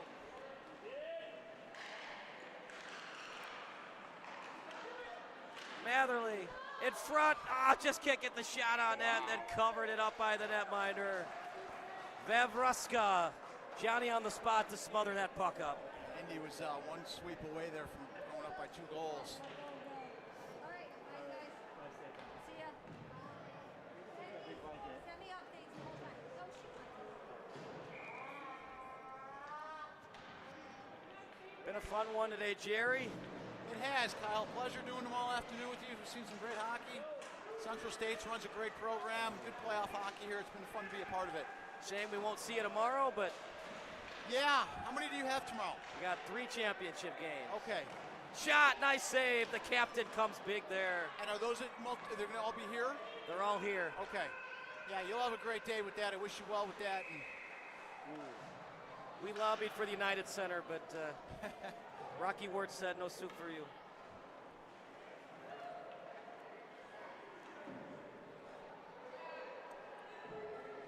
Another penalty, my goodness. Yeah, Sabres going to be down a man here. Making things tough for your defense. Yeah, this is a big opportunity for the Fuel to get a little room here.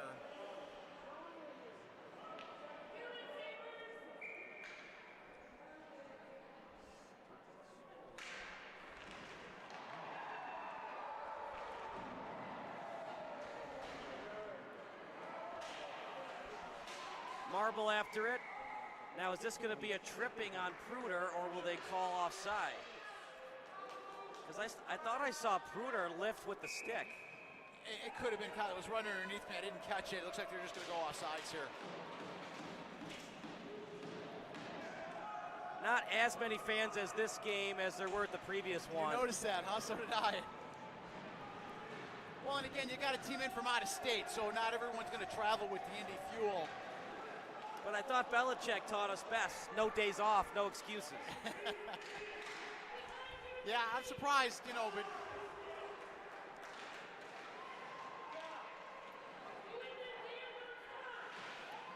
always used to have a healthy group when we travel. My mom and dad would call, my grandma would call, and We'd always have a good time, like little mini vacations. Backhanded pass trying to find Coles.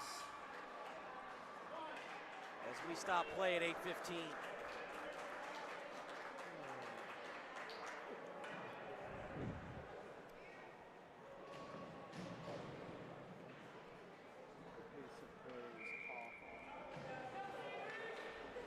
Face off right at center ice. And it was indeed won by the Fuel.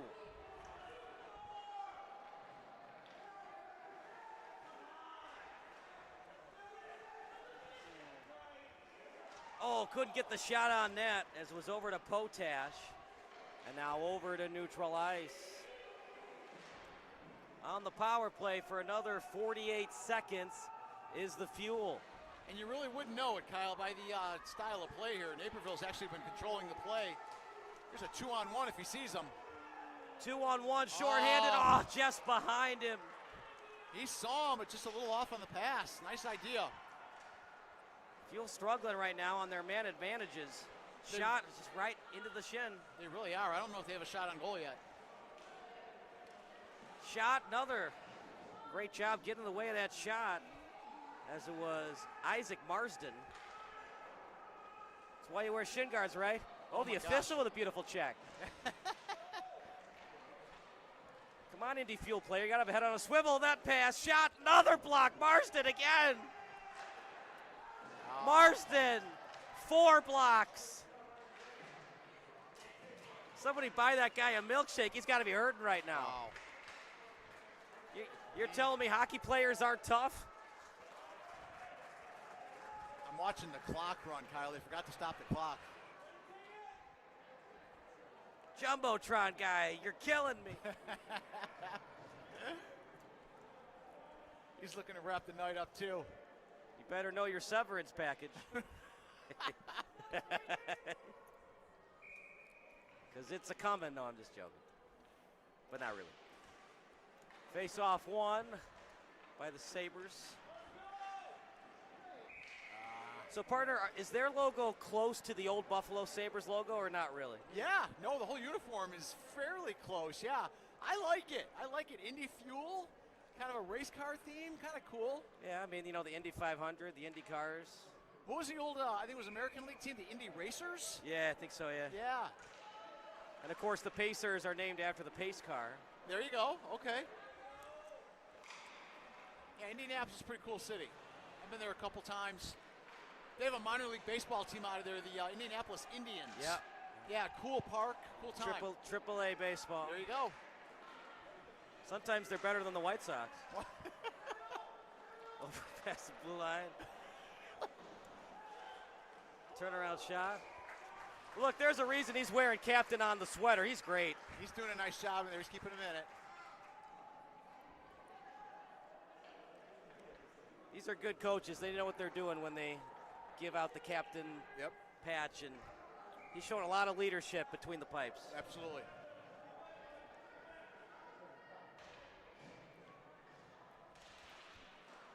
Talked a lot about Matherly, their starting goalie, Max Potash. They do not have a backup goalie on the roster.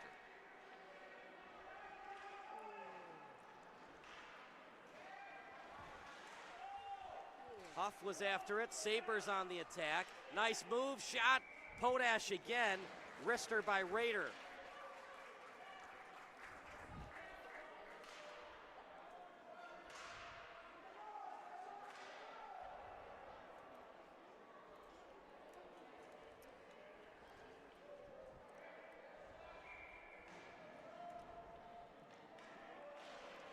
Face-off won by Rader, but he couldn't get it back to his defenseman.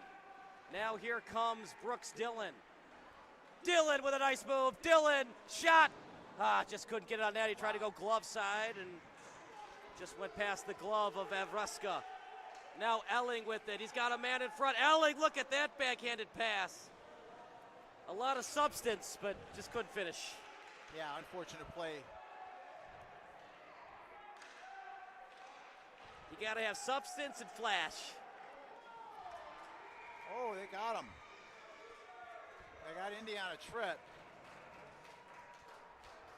Big penalty kill coming up for Indy.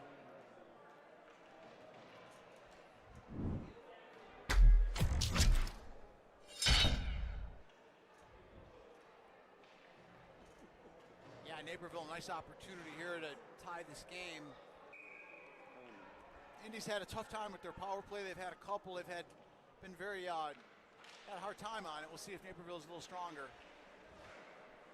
So 1:57 remaining on the power play as it's a board battle near the Sabres bench. Tie-up action after it briefly was Helms, and now over to the blue line. Helms has it.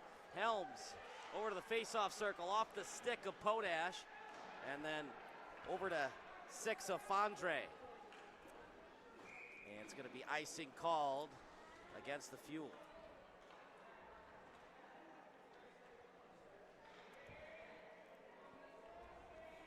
I love when those goalies shoot it down to the ref. Saves them having to skate it all the way down. It's the little things, right? Some of those goalies are really accurate with their shooting too, which is fun. If you're not having fun at a hockey game as a ref or a player, you're doing something wrong. That's agreed. Unless you have to defend Connor McDavid for Right. 60 minutes, that's not so fun. Right. Oh, big turnover here. Hard to believe that guy's 6'8" and just skates so swiftly on the ice. Yeah. Trying to pass it to Helms. Dump it. Smart play by the Fuel there, by Loomer. So, partner, a lot of these dumps and shots, they haven't gotten the elevation they'd like. Is that youth or possibly tiredness from playing so many games this season? You're looking for elevation on the dump-ins? That and the shots on goal. Yeah, I think it's both, Kyle. I think they're probably tired from playing multiple games today. And then a lot, too, does have to do with the age. You got to remember, these kids are 12 years old. So they don't have the kind of strength that they're going to develop in the next coming years. I mean, some do, but these guys are young. So, yeah, the strength isn't necessarily there for the power yet. More velocity than elevation. And what I mean by that is when you do a dump in, especially when you go from one side to the corner, you get that friendly carom where it bounces back to your winger. And you get a nice angle shot, backhander, try to go top shelf. That's a great backhander. Speaking of a 12-year-old kid, that's a great backhander with some high velocity. He just missed it. He just missed the upper part of the net. Richardson forced to a bad angle and easy cover-up for Potash.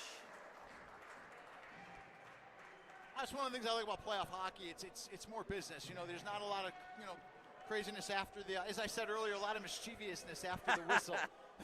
Being rapscallions. Exactly. Yeah. Yeah. These guys are out there. They're playing hard, giving what they have, and there's not a lot of extracurriculars. So. Ne'er-do-wells. 3 seconds left on the power play.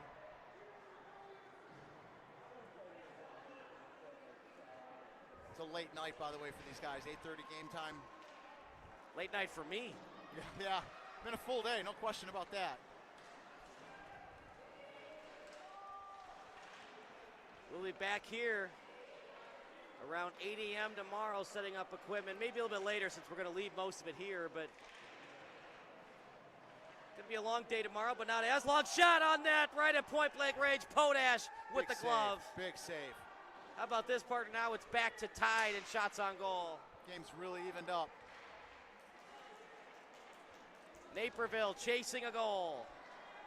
As Marsden with those 4 blocks on his last shift. No icing, we play on. Good forecheck pressure delivered by Coles. Now to the point, shot, and past the glove of Evraska. Out to the corner, off the side of the net, friendly Karam. As after it was Salak, and out to the hash mark, Loomer dumps it in. Accepted behind the net, now obtained at the corner, Salak after it. As Salak tries to break it out. And finally cleared by the Sabres. A lot on that clear, and it'll be an icing against Naperville.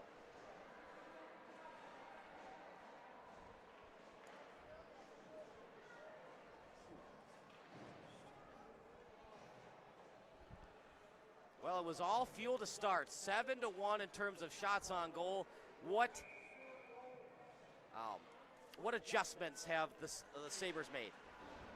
Yeah, it looks like they've either started matching up lines a little bit more or just kind of found their legs. And they've really, whoa, looked like an interference right there, Kyle. I'm sorry, I lost my train of thought. Oh, they got him, yeah, okay. That's going to be an interference on White. He pulled down Elling, it looked like. Yeah, they're going interference on that.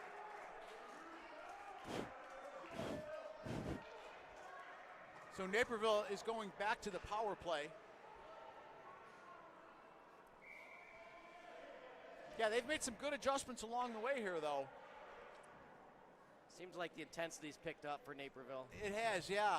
And the Fuel were kind of lackadaisical at times on their power play. That's, I think, the biggest thing. That's what I think you're right on, is, yeah, their power play was really ineffective. They were almost better off playing even strength than they were a man ahead. Whatever the Blackhawks are doing on the power play, always do the opposite. They've had a tough run, haven't they?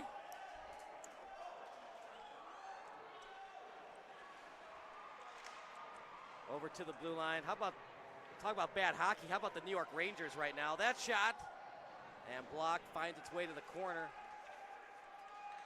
Still on the power play for another minute 26.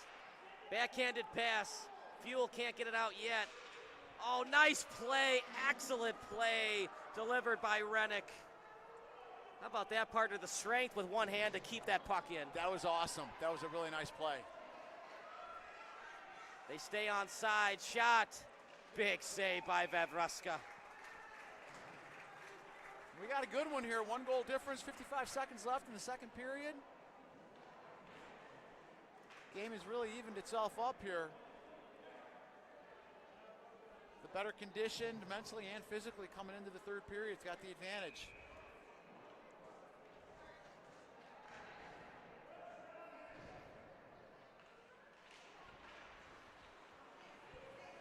Turnaround shot. Still in the slot. Falling to the ice, but that was on his own accord. As it was a good effort by Brooks Dillon. Now feeding it. And a good rush that time. On it right now is Stucker. Now to the point. Wrister. Off the glove. Ooh. The official got bailed out by a late grab by Potash. Otherwise, that would have been too early of a whistle because the puck trickled out of his glove. Yeah, those are tough to call. Looks like he's got it and it trickles out like that. So.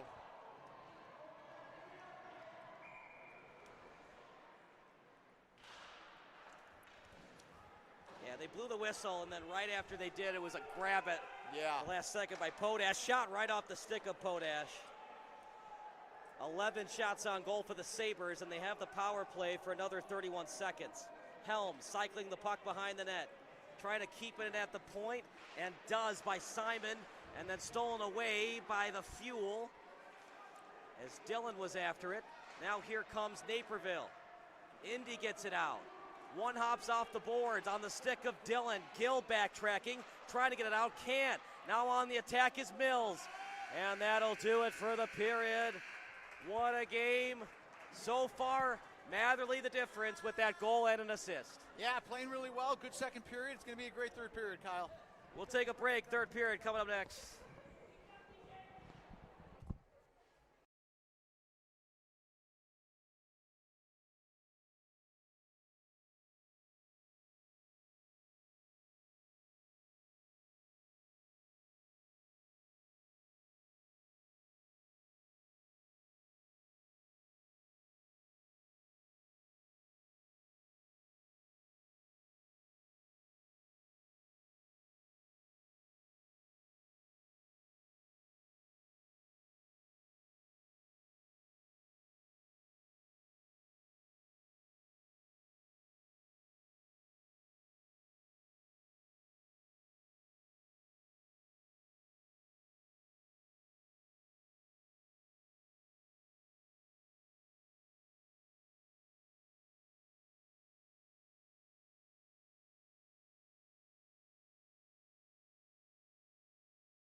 Third period of action. Kyle Smith alongside Jerry Baldwin.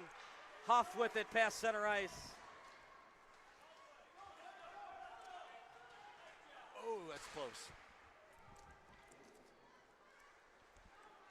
Well, Matherly was great in the first period, but what did Naperville do to adjust to him?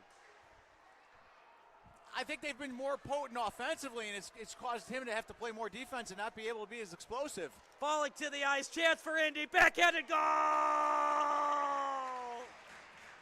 Oh, that's a killer if you're a Sabre fan, but what a goal for Gabe Pillar.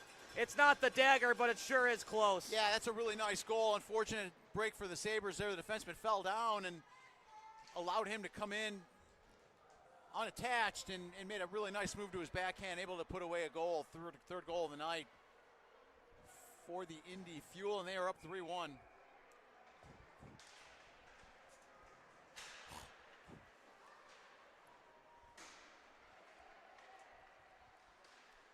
Oh! Another goal for Indy. Number 12, Kyle, with a quick little wrister. Patrick Goff might have put this game on ice both figuratively and literally. Wow, that's an attack right there. We're 47 seconds into the period, two goals, both unanswered.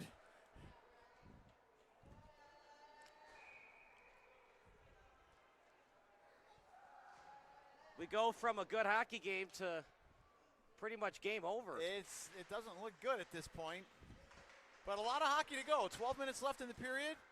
Naperville can be explosive. We'll see what happens.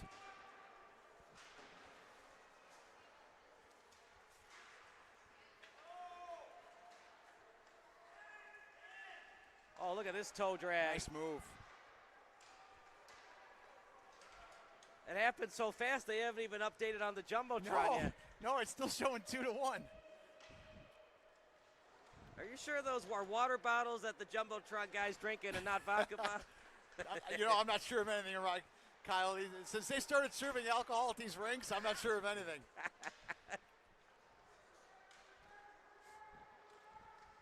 There were some parents in the bathroom singing, so I don't know what's going on around here sometimes.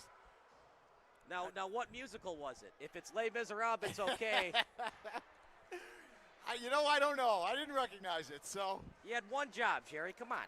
Yeah, believe me, the singing wasn't that good. I was trying not to listen. Oh, it wasn't exactly.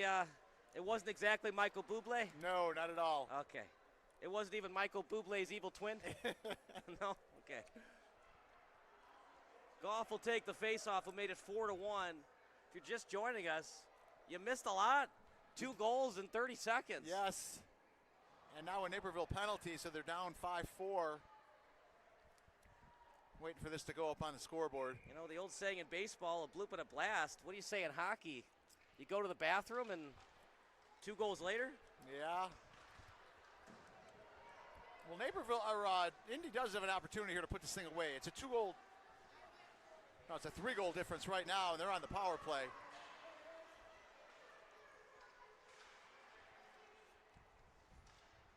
Oh, nice tip in front. Yeah. Trying to get it to Pillar, who made it 3-1.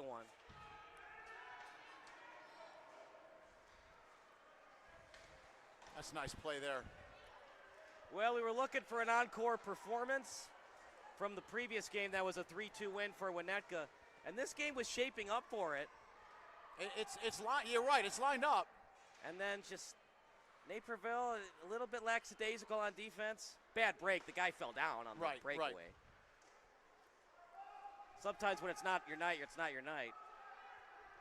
Hard to win hockey games, though, when you only score 1 goal. I know it's easy to say, well, yeah, Kyle, grass is green and sky is blue, but that's the story right now. Naperville's had their chances, but they haven't been able to capitalize. Exactly, yeah. And the Fuel's made some nice saves along the way, too. You know, there's only one way to win a hockey game when you score 1 goal, and that's 1-0. So unless technically you go to a shootout, and then it's 1-1, and then right. slash aggregate, or however they determine it. Do you like the shootout to determine a winner, or has it lost its luster? I think it's definitely lost some of its luster. Shot, another goal, power play goal. And the fat lady's warming up her vocal cords. That's now 2 goals for Patrick Goff. Yeah, he's having a nice night as well, him and Matherly both, so. Yeah, Indy's come out here in the third period just dominating. Jeez, that's 5-1 already. You're right, 3 unanswered goals, all in about 4 minutes. Less than that. Not a lot of shots on goal now. They say 10 on the Jumbotron. I think it's actually 12 or 13. Right. Not a lot, though. No. Hasn't been an excellent night for Vavruska. Could he had a couple saves on these goals? Maybe. But if it's and buts were candy and nuts, we'd all have a Merry Christmas. Yeah, some precision shooting and some good scoring opportunities have made it really tough on these goalies.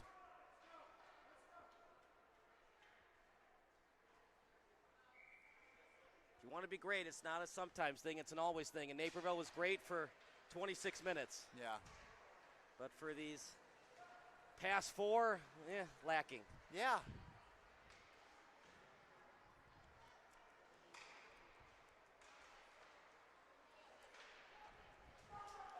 Naperville's got some work to do, trailing by 4 goals with 9:20 to go.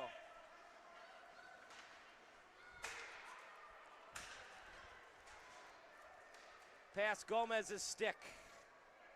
Over to Goff. And a breakaway coming up for Dillon. Dillon with some deke, shot right into the breadbasket, and a nice glove save by Vavruska. But was it too little, too late? But at least he stops the bleeding. Absolutely, yeah. You want to keep it here if you have any shot. Do you consider a timeout if you're the Sabres, or has the bleeding just taken too much of an effect and a timeout really wouldn't affect anything right now? It's a great call, but they look a little outmatched at this point, Kyle. 3-on-1. Got to get at least something here. There you go. Shot in the net, and that's sometimes what you need to do, partner. KISS. Keep it simple, Yeah, stupid. it's a real nice play and a big goal. It does keep it a game. Now, was the captain a little lackadaisical because he's got a 4-goal lead? I don't know. I think that was just a really nice shot. It was a really nice shot, and I think he was looking at the other. It was a 3-on-1, so he was looking at the other 2 players, and he just came in and took a nice shot at him. I don't know if he was expecting that shot to take off as quick as it did. Get that shot on net, and good things can happen, especially on a 3-on-1 when you got 2 wingers attacking to crash the net. Absolutely. He's trying to focus on 3 things, and before he knew it, the puck's behind him. You can't score if you don't shoot, and I know these nice passes that McDavid and Draisaitl can do. You got to remember they're professional hockey players. Right. Those beautiful passes on 2-on-1s, 3-on-1s, I get it. Sometimes you just got to do those geometrical shots. You shoot at a certain part of the goalie, it bounces right onto a winger stick, and then they, absolutely, slap it into the net. Put it on net, make things happen.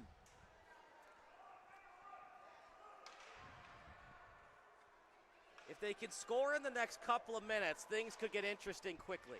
It's 5-2, correct? Yeah, Yes. okay, they just updated the scoreboard. I was told there would be no math today.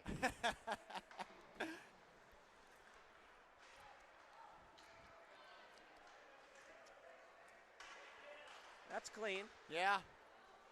Chance for the Sabres. Elling didn't like it. He's slow to get up, as that was a move that time by 93 and Raider. Gill takes it at neutral ice. Like to see a little bit more energy out of the Sabres. They're still in this if they can score quickly. Yeah, there's a nice move right there. And just Raider. Oh, Raider! It's going to be called for hooking. A frustration penalty, and it really hurts his team.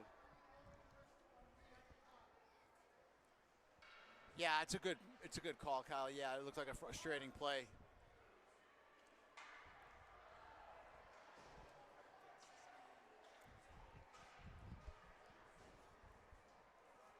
Sometimes you'll see a defending player grab the offensive player's stick and make it look like a hold, but that didn't appear to be the case there. That looked like a clean hook on the Naperville side. So it'll be 2 minutes of power play hockey for the Indy Fuel. And an oh boy right now if you're a Sabres coach. Well, you're down 3 goals. You killed the penalty, I guess. Wraparound try. And that went all the way to the boards. It did, yeah. Went right through the crease. Try to redirect it in. Well, the Sabres have to be aggressive on this penalty kill because they're running out of time. This is where I like to keep a guy hanging up high. What do we have here? Huff didn't like the call, but I thought they were offside. Okay.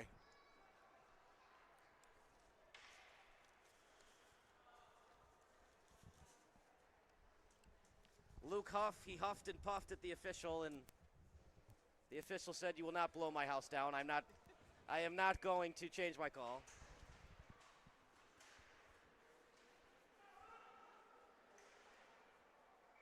One of the best things a manager said to me when I was umping, and I said, "Please don't argue my strike zone." He's like, "Why would I argue your strike zone? What's the best thing that's going to happen from that? What are you going to say to me? Oh, yeah, Mike, sorry, you're right, that was a strike." What are you going to do? It's a great point. What, are you going to go to the coach and be like, "Oh, you're right, you're right, sir, that wasn't hooking"? Yeah. The call was made, move on. There are far worse problems in life. Decker. And over to the blue line. With it right now is 2, Coles. Let's try to get it on net. Still on the penalty kill are the Sabres for another minute.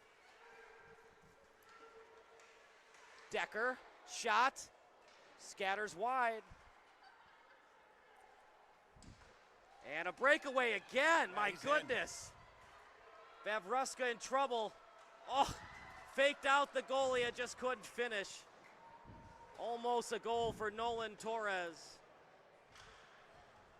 What's going on with so many breakaways right now for Indy? I think the Naperville team looks tired.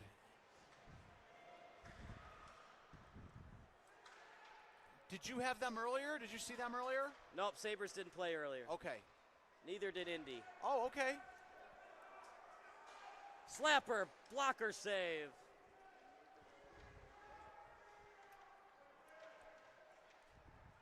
They're still on the penalty kill for another 7 seconds. Turnaround shot. Can't get the rebound. Out in front, off the skate. Richardson trying to get it out. Off the stick. And a line change for Naperville. Now past center ice. Matherly, haven't said his name a lot since the first period. Gomez after it. And Shorts is able to get it to neutral ice. Now here comes Goff, already with 2 goals. Goff shot, blocked. And a beautiful one that time by Gedvillas. Gomez will take it at the blue line. It's going to be icing against Gomez. As Matherly was not able to touch it. 4:55 to go. And decision time for the Sabres. You're down by 3. Do you consider pulling the goalie if you get it in deep off this face-off win? It's very possible. I think we would need to know a little more with regard to their situation. You know, do they have wins? What are they playing for? Because if they have nothing to lose, then yeah. Shot. Goal differential also a key thing here. Exactly. That's a great save, by the way. I love the way he came out and challenged him. He gave him nothing to shoot at. He was a good, probably 10 feet minimum outside the net. Really cut down the angle. That's where you want to deke him if you can. But instead he took the shot, and there was nothing to shoot at. He shot it right into him. Great play by the goalie.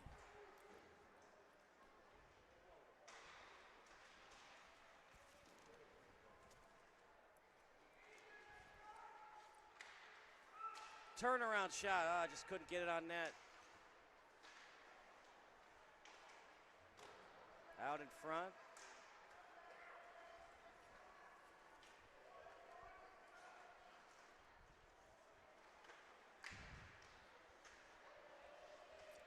Yeah, it's 4:08 to go in the period. It's all fuel right now. Believe it or not, it was a 2-1 hockey game with 13 minutes to go in the third period. Yeah, that onslaught right off the third period is what is the difference in this game. 2-3 goals quickly by Indy. That was the difference.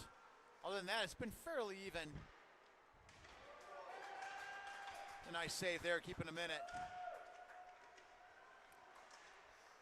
Out in front, backhanded and gloved well by Vavruska. Don't go anywhere. The postgame show brought to you by the Central States of Elemental Hockey League coming up next.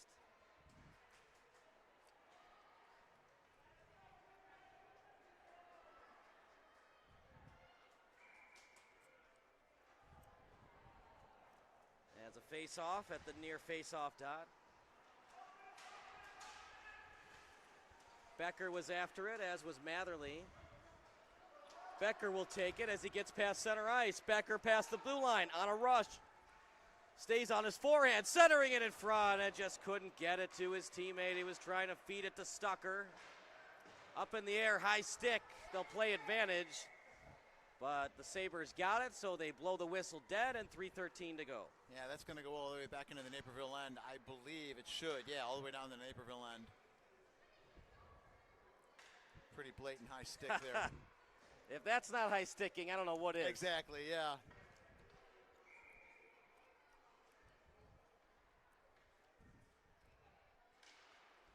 Well, Indy in command here. 3-goal lead with 3 minutes left. Sabres played a very good hockey game, except for those 4 minutes Yeah, in good the point. third period. Yeah. And if this were a 35-minute game, or I'm sorry, if this were a 52 minus 4, if this were a 48-minute game. That's right. Oh, that's off the loose. pad.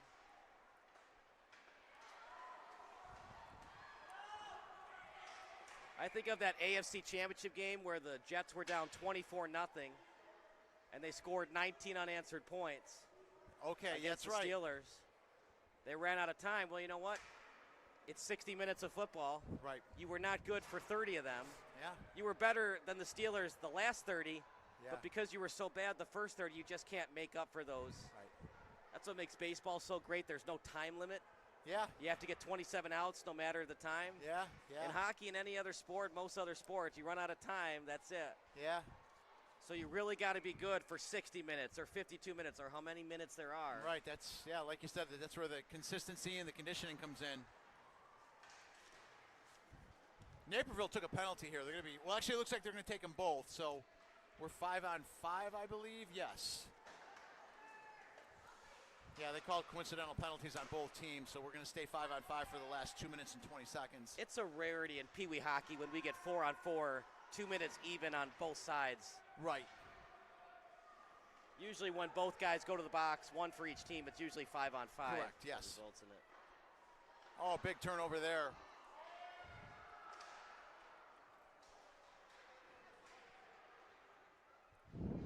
Unless something magical happens, Indy is in good shape for the championship game tomorrow. Stucker shot, and it's in the net. Don't go anywhere quite yet. 5-3. Can they score in the next 30 to 45 seconds? Yeah, it looks like they're gonna count this. This puck slid in. So we're at a 5-3.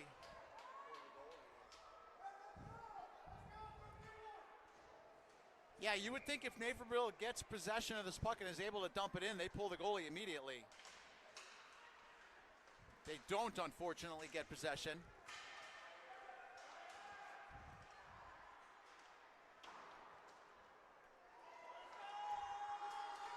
Two-on-one, here we go. Gomez is open. The shot, big save by the captain. Game-saving save. Things could have really turned on its head if that puck goes past the end line. Oh, absolutely, yeah. Naperville did pull their goalie just now, and they're going to leave him out. So for the final minute 28, they'll have 6 attackers on, be 6-on-5 against Indy here. I like this call, face-off in the Indy zone.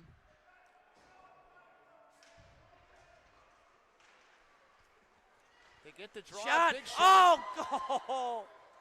If he had just had his stick down on the ice, it would have been a goal for Blake Richardson. Puck trickles away. The captain can't get it. The Sabres still have life. The Fuel finally get it out, but it's too wide. Icing called. Oh, they were a quarter of an inch away from making it really interesting. They certainly were. Possibly more opportunities to come.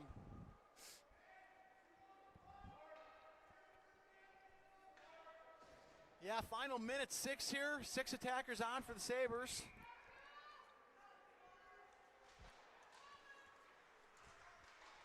Shot! Oh, big save. Pad save by Potash. Nice kick save by Potash there. Keeping him in it. Blocked, and somehow was not able to get the shot for the empty net goal. fires. Rebound try, loose puck. And Potash able to cover it up. So many opportunities, but Potash has been strong between the pipes. He's having a good night. You know, he's making the saves when he has to make them. And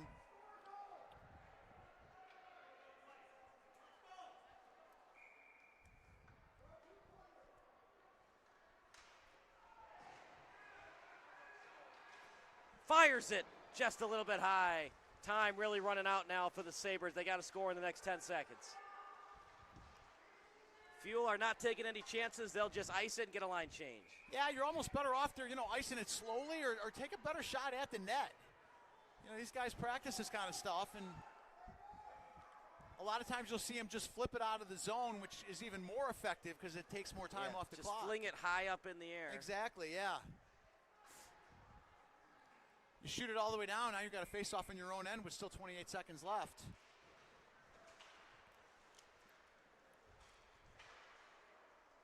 Shorts with it. Raider with it. Raider's shot. Tried to go high. And I think the Sabres have officially run out of time.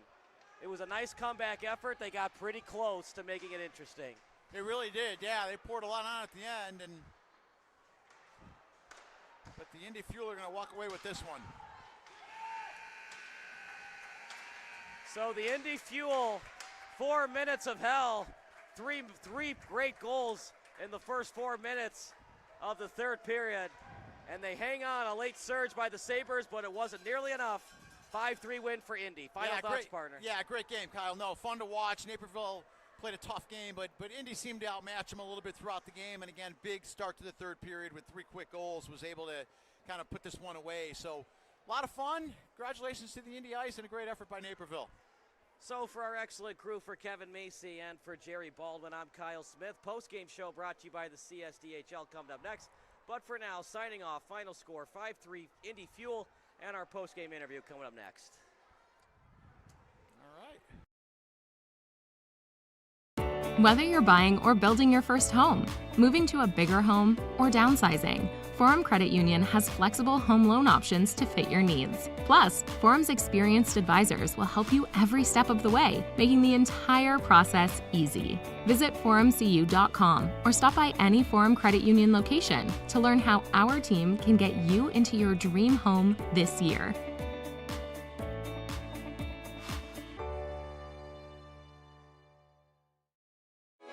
Sports Broadcast Solutions is a broadcasting network for everyone. SBS offers live telecasts on Channel 59.3, YouTube, or Twitch. We include pre- and post-game interviews with the players. I started in the locker room. All the boys were getting going before the game and stuff, and we kind of found a little click at the beginning of the game, so I think that's what got us going. We also include digital live statistics, play-by-play commentary, team highlight reels, and even more than that. Go online to sportsbroadcastsolutions.com or search Sports Broadcast Solutions on YouTube. SBS, a broadcasting network for everyone. Sports Broadcast Solutions is a broadcasting network for everyone.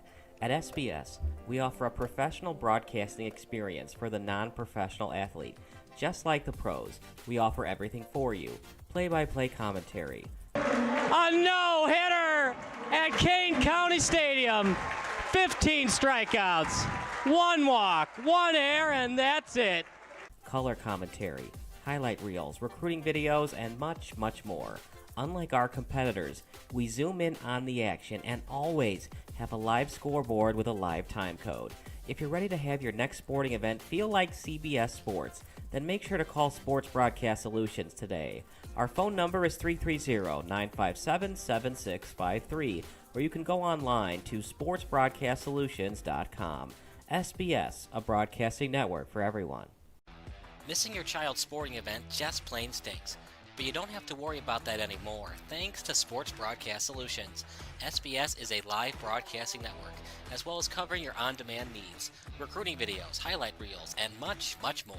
We can broadcast live to any website, and we also post as much on-demand content as you need.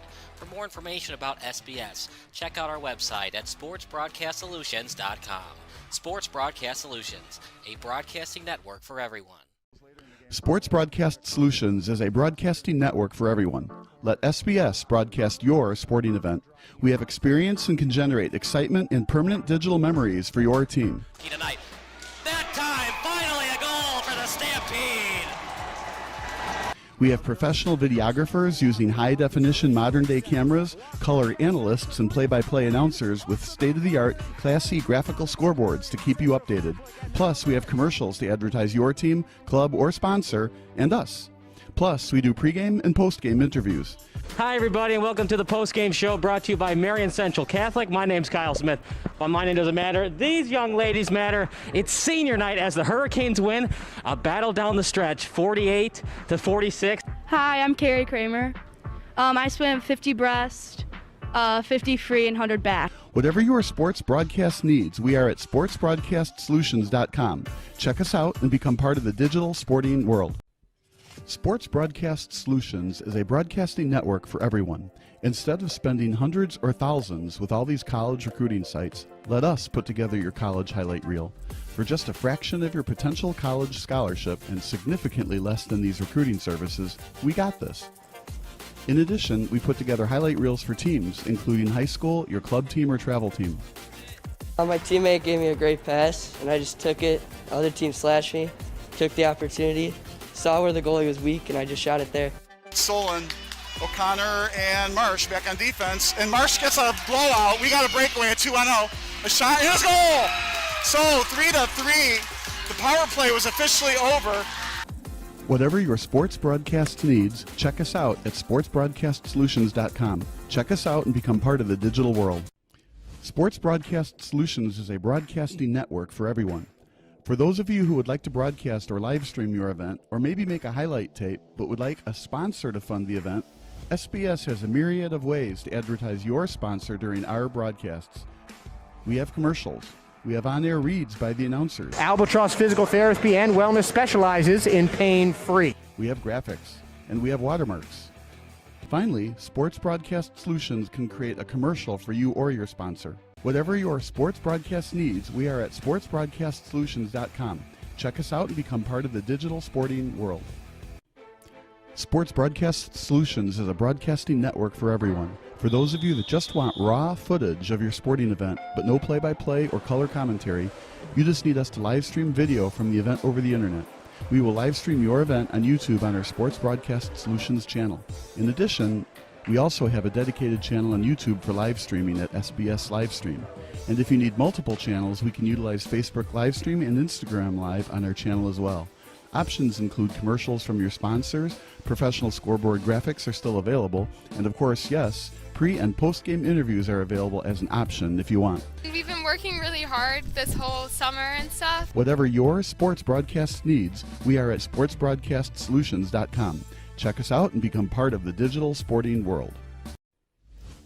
Sports Broadcast Solutions is a broadcasting network for everyone. We broadcast sporting events for people of all ages, including adult leagues, high school leagues, and kids. Complete with professional-looking graphics, broadcasters, color analysis, and commercials. We do pre- and post-game interviews with the players. In addition, Sports Broadcast Solutions does highlight films, including college recruiting reels, highlight films you'd see on sports news programs, and just simply highlight films for fun. Sports Broadcast Solutions also provides raw footage and live streams if you'd like. Subscribe to us and listen to our professional talk videos about relevant topics in the pro and college ranks. Whatever your sports broadcast needs, contact us at sportsbroadcastsolutions.com and become part of the digital world. This is Sports Broadcast Solutions, a broadcasting network for everyone. Check us out at sportsbroadcastsolutions.com and become part of the digital sporting world.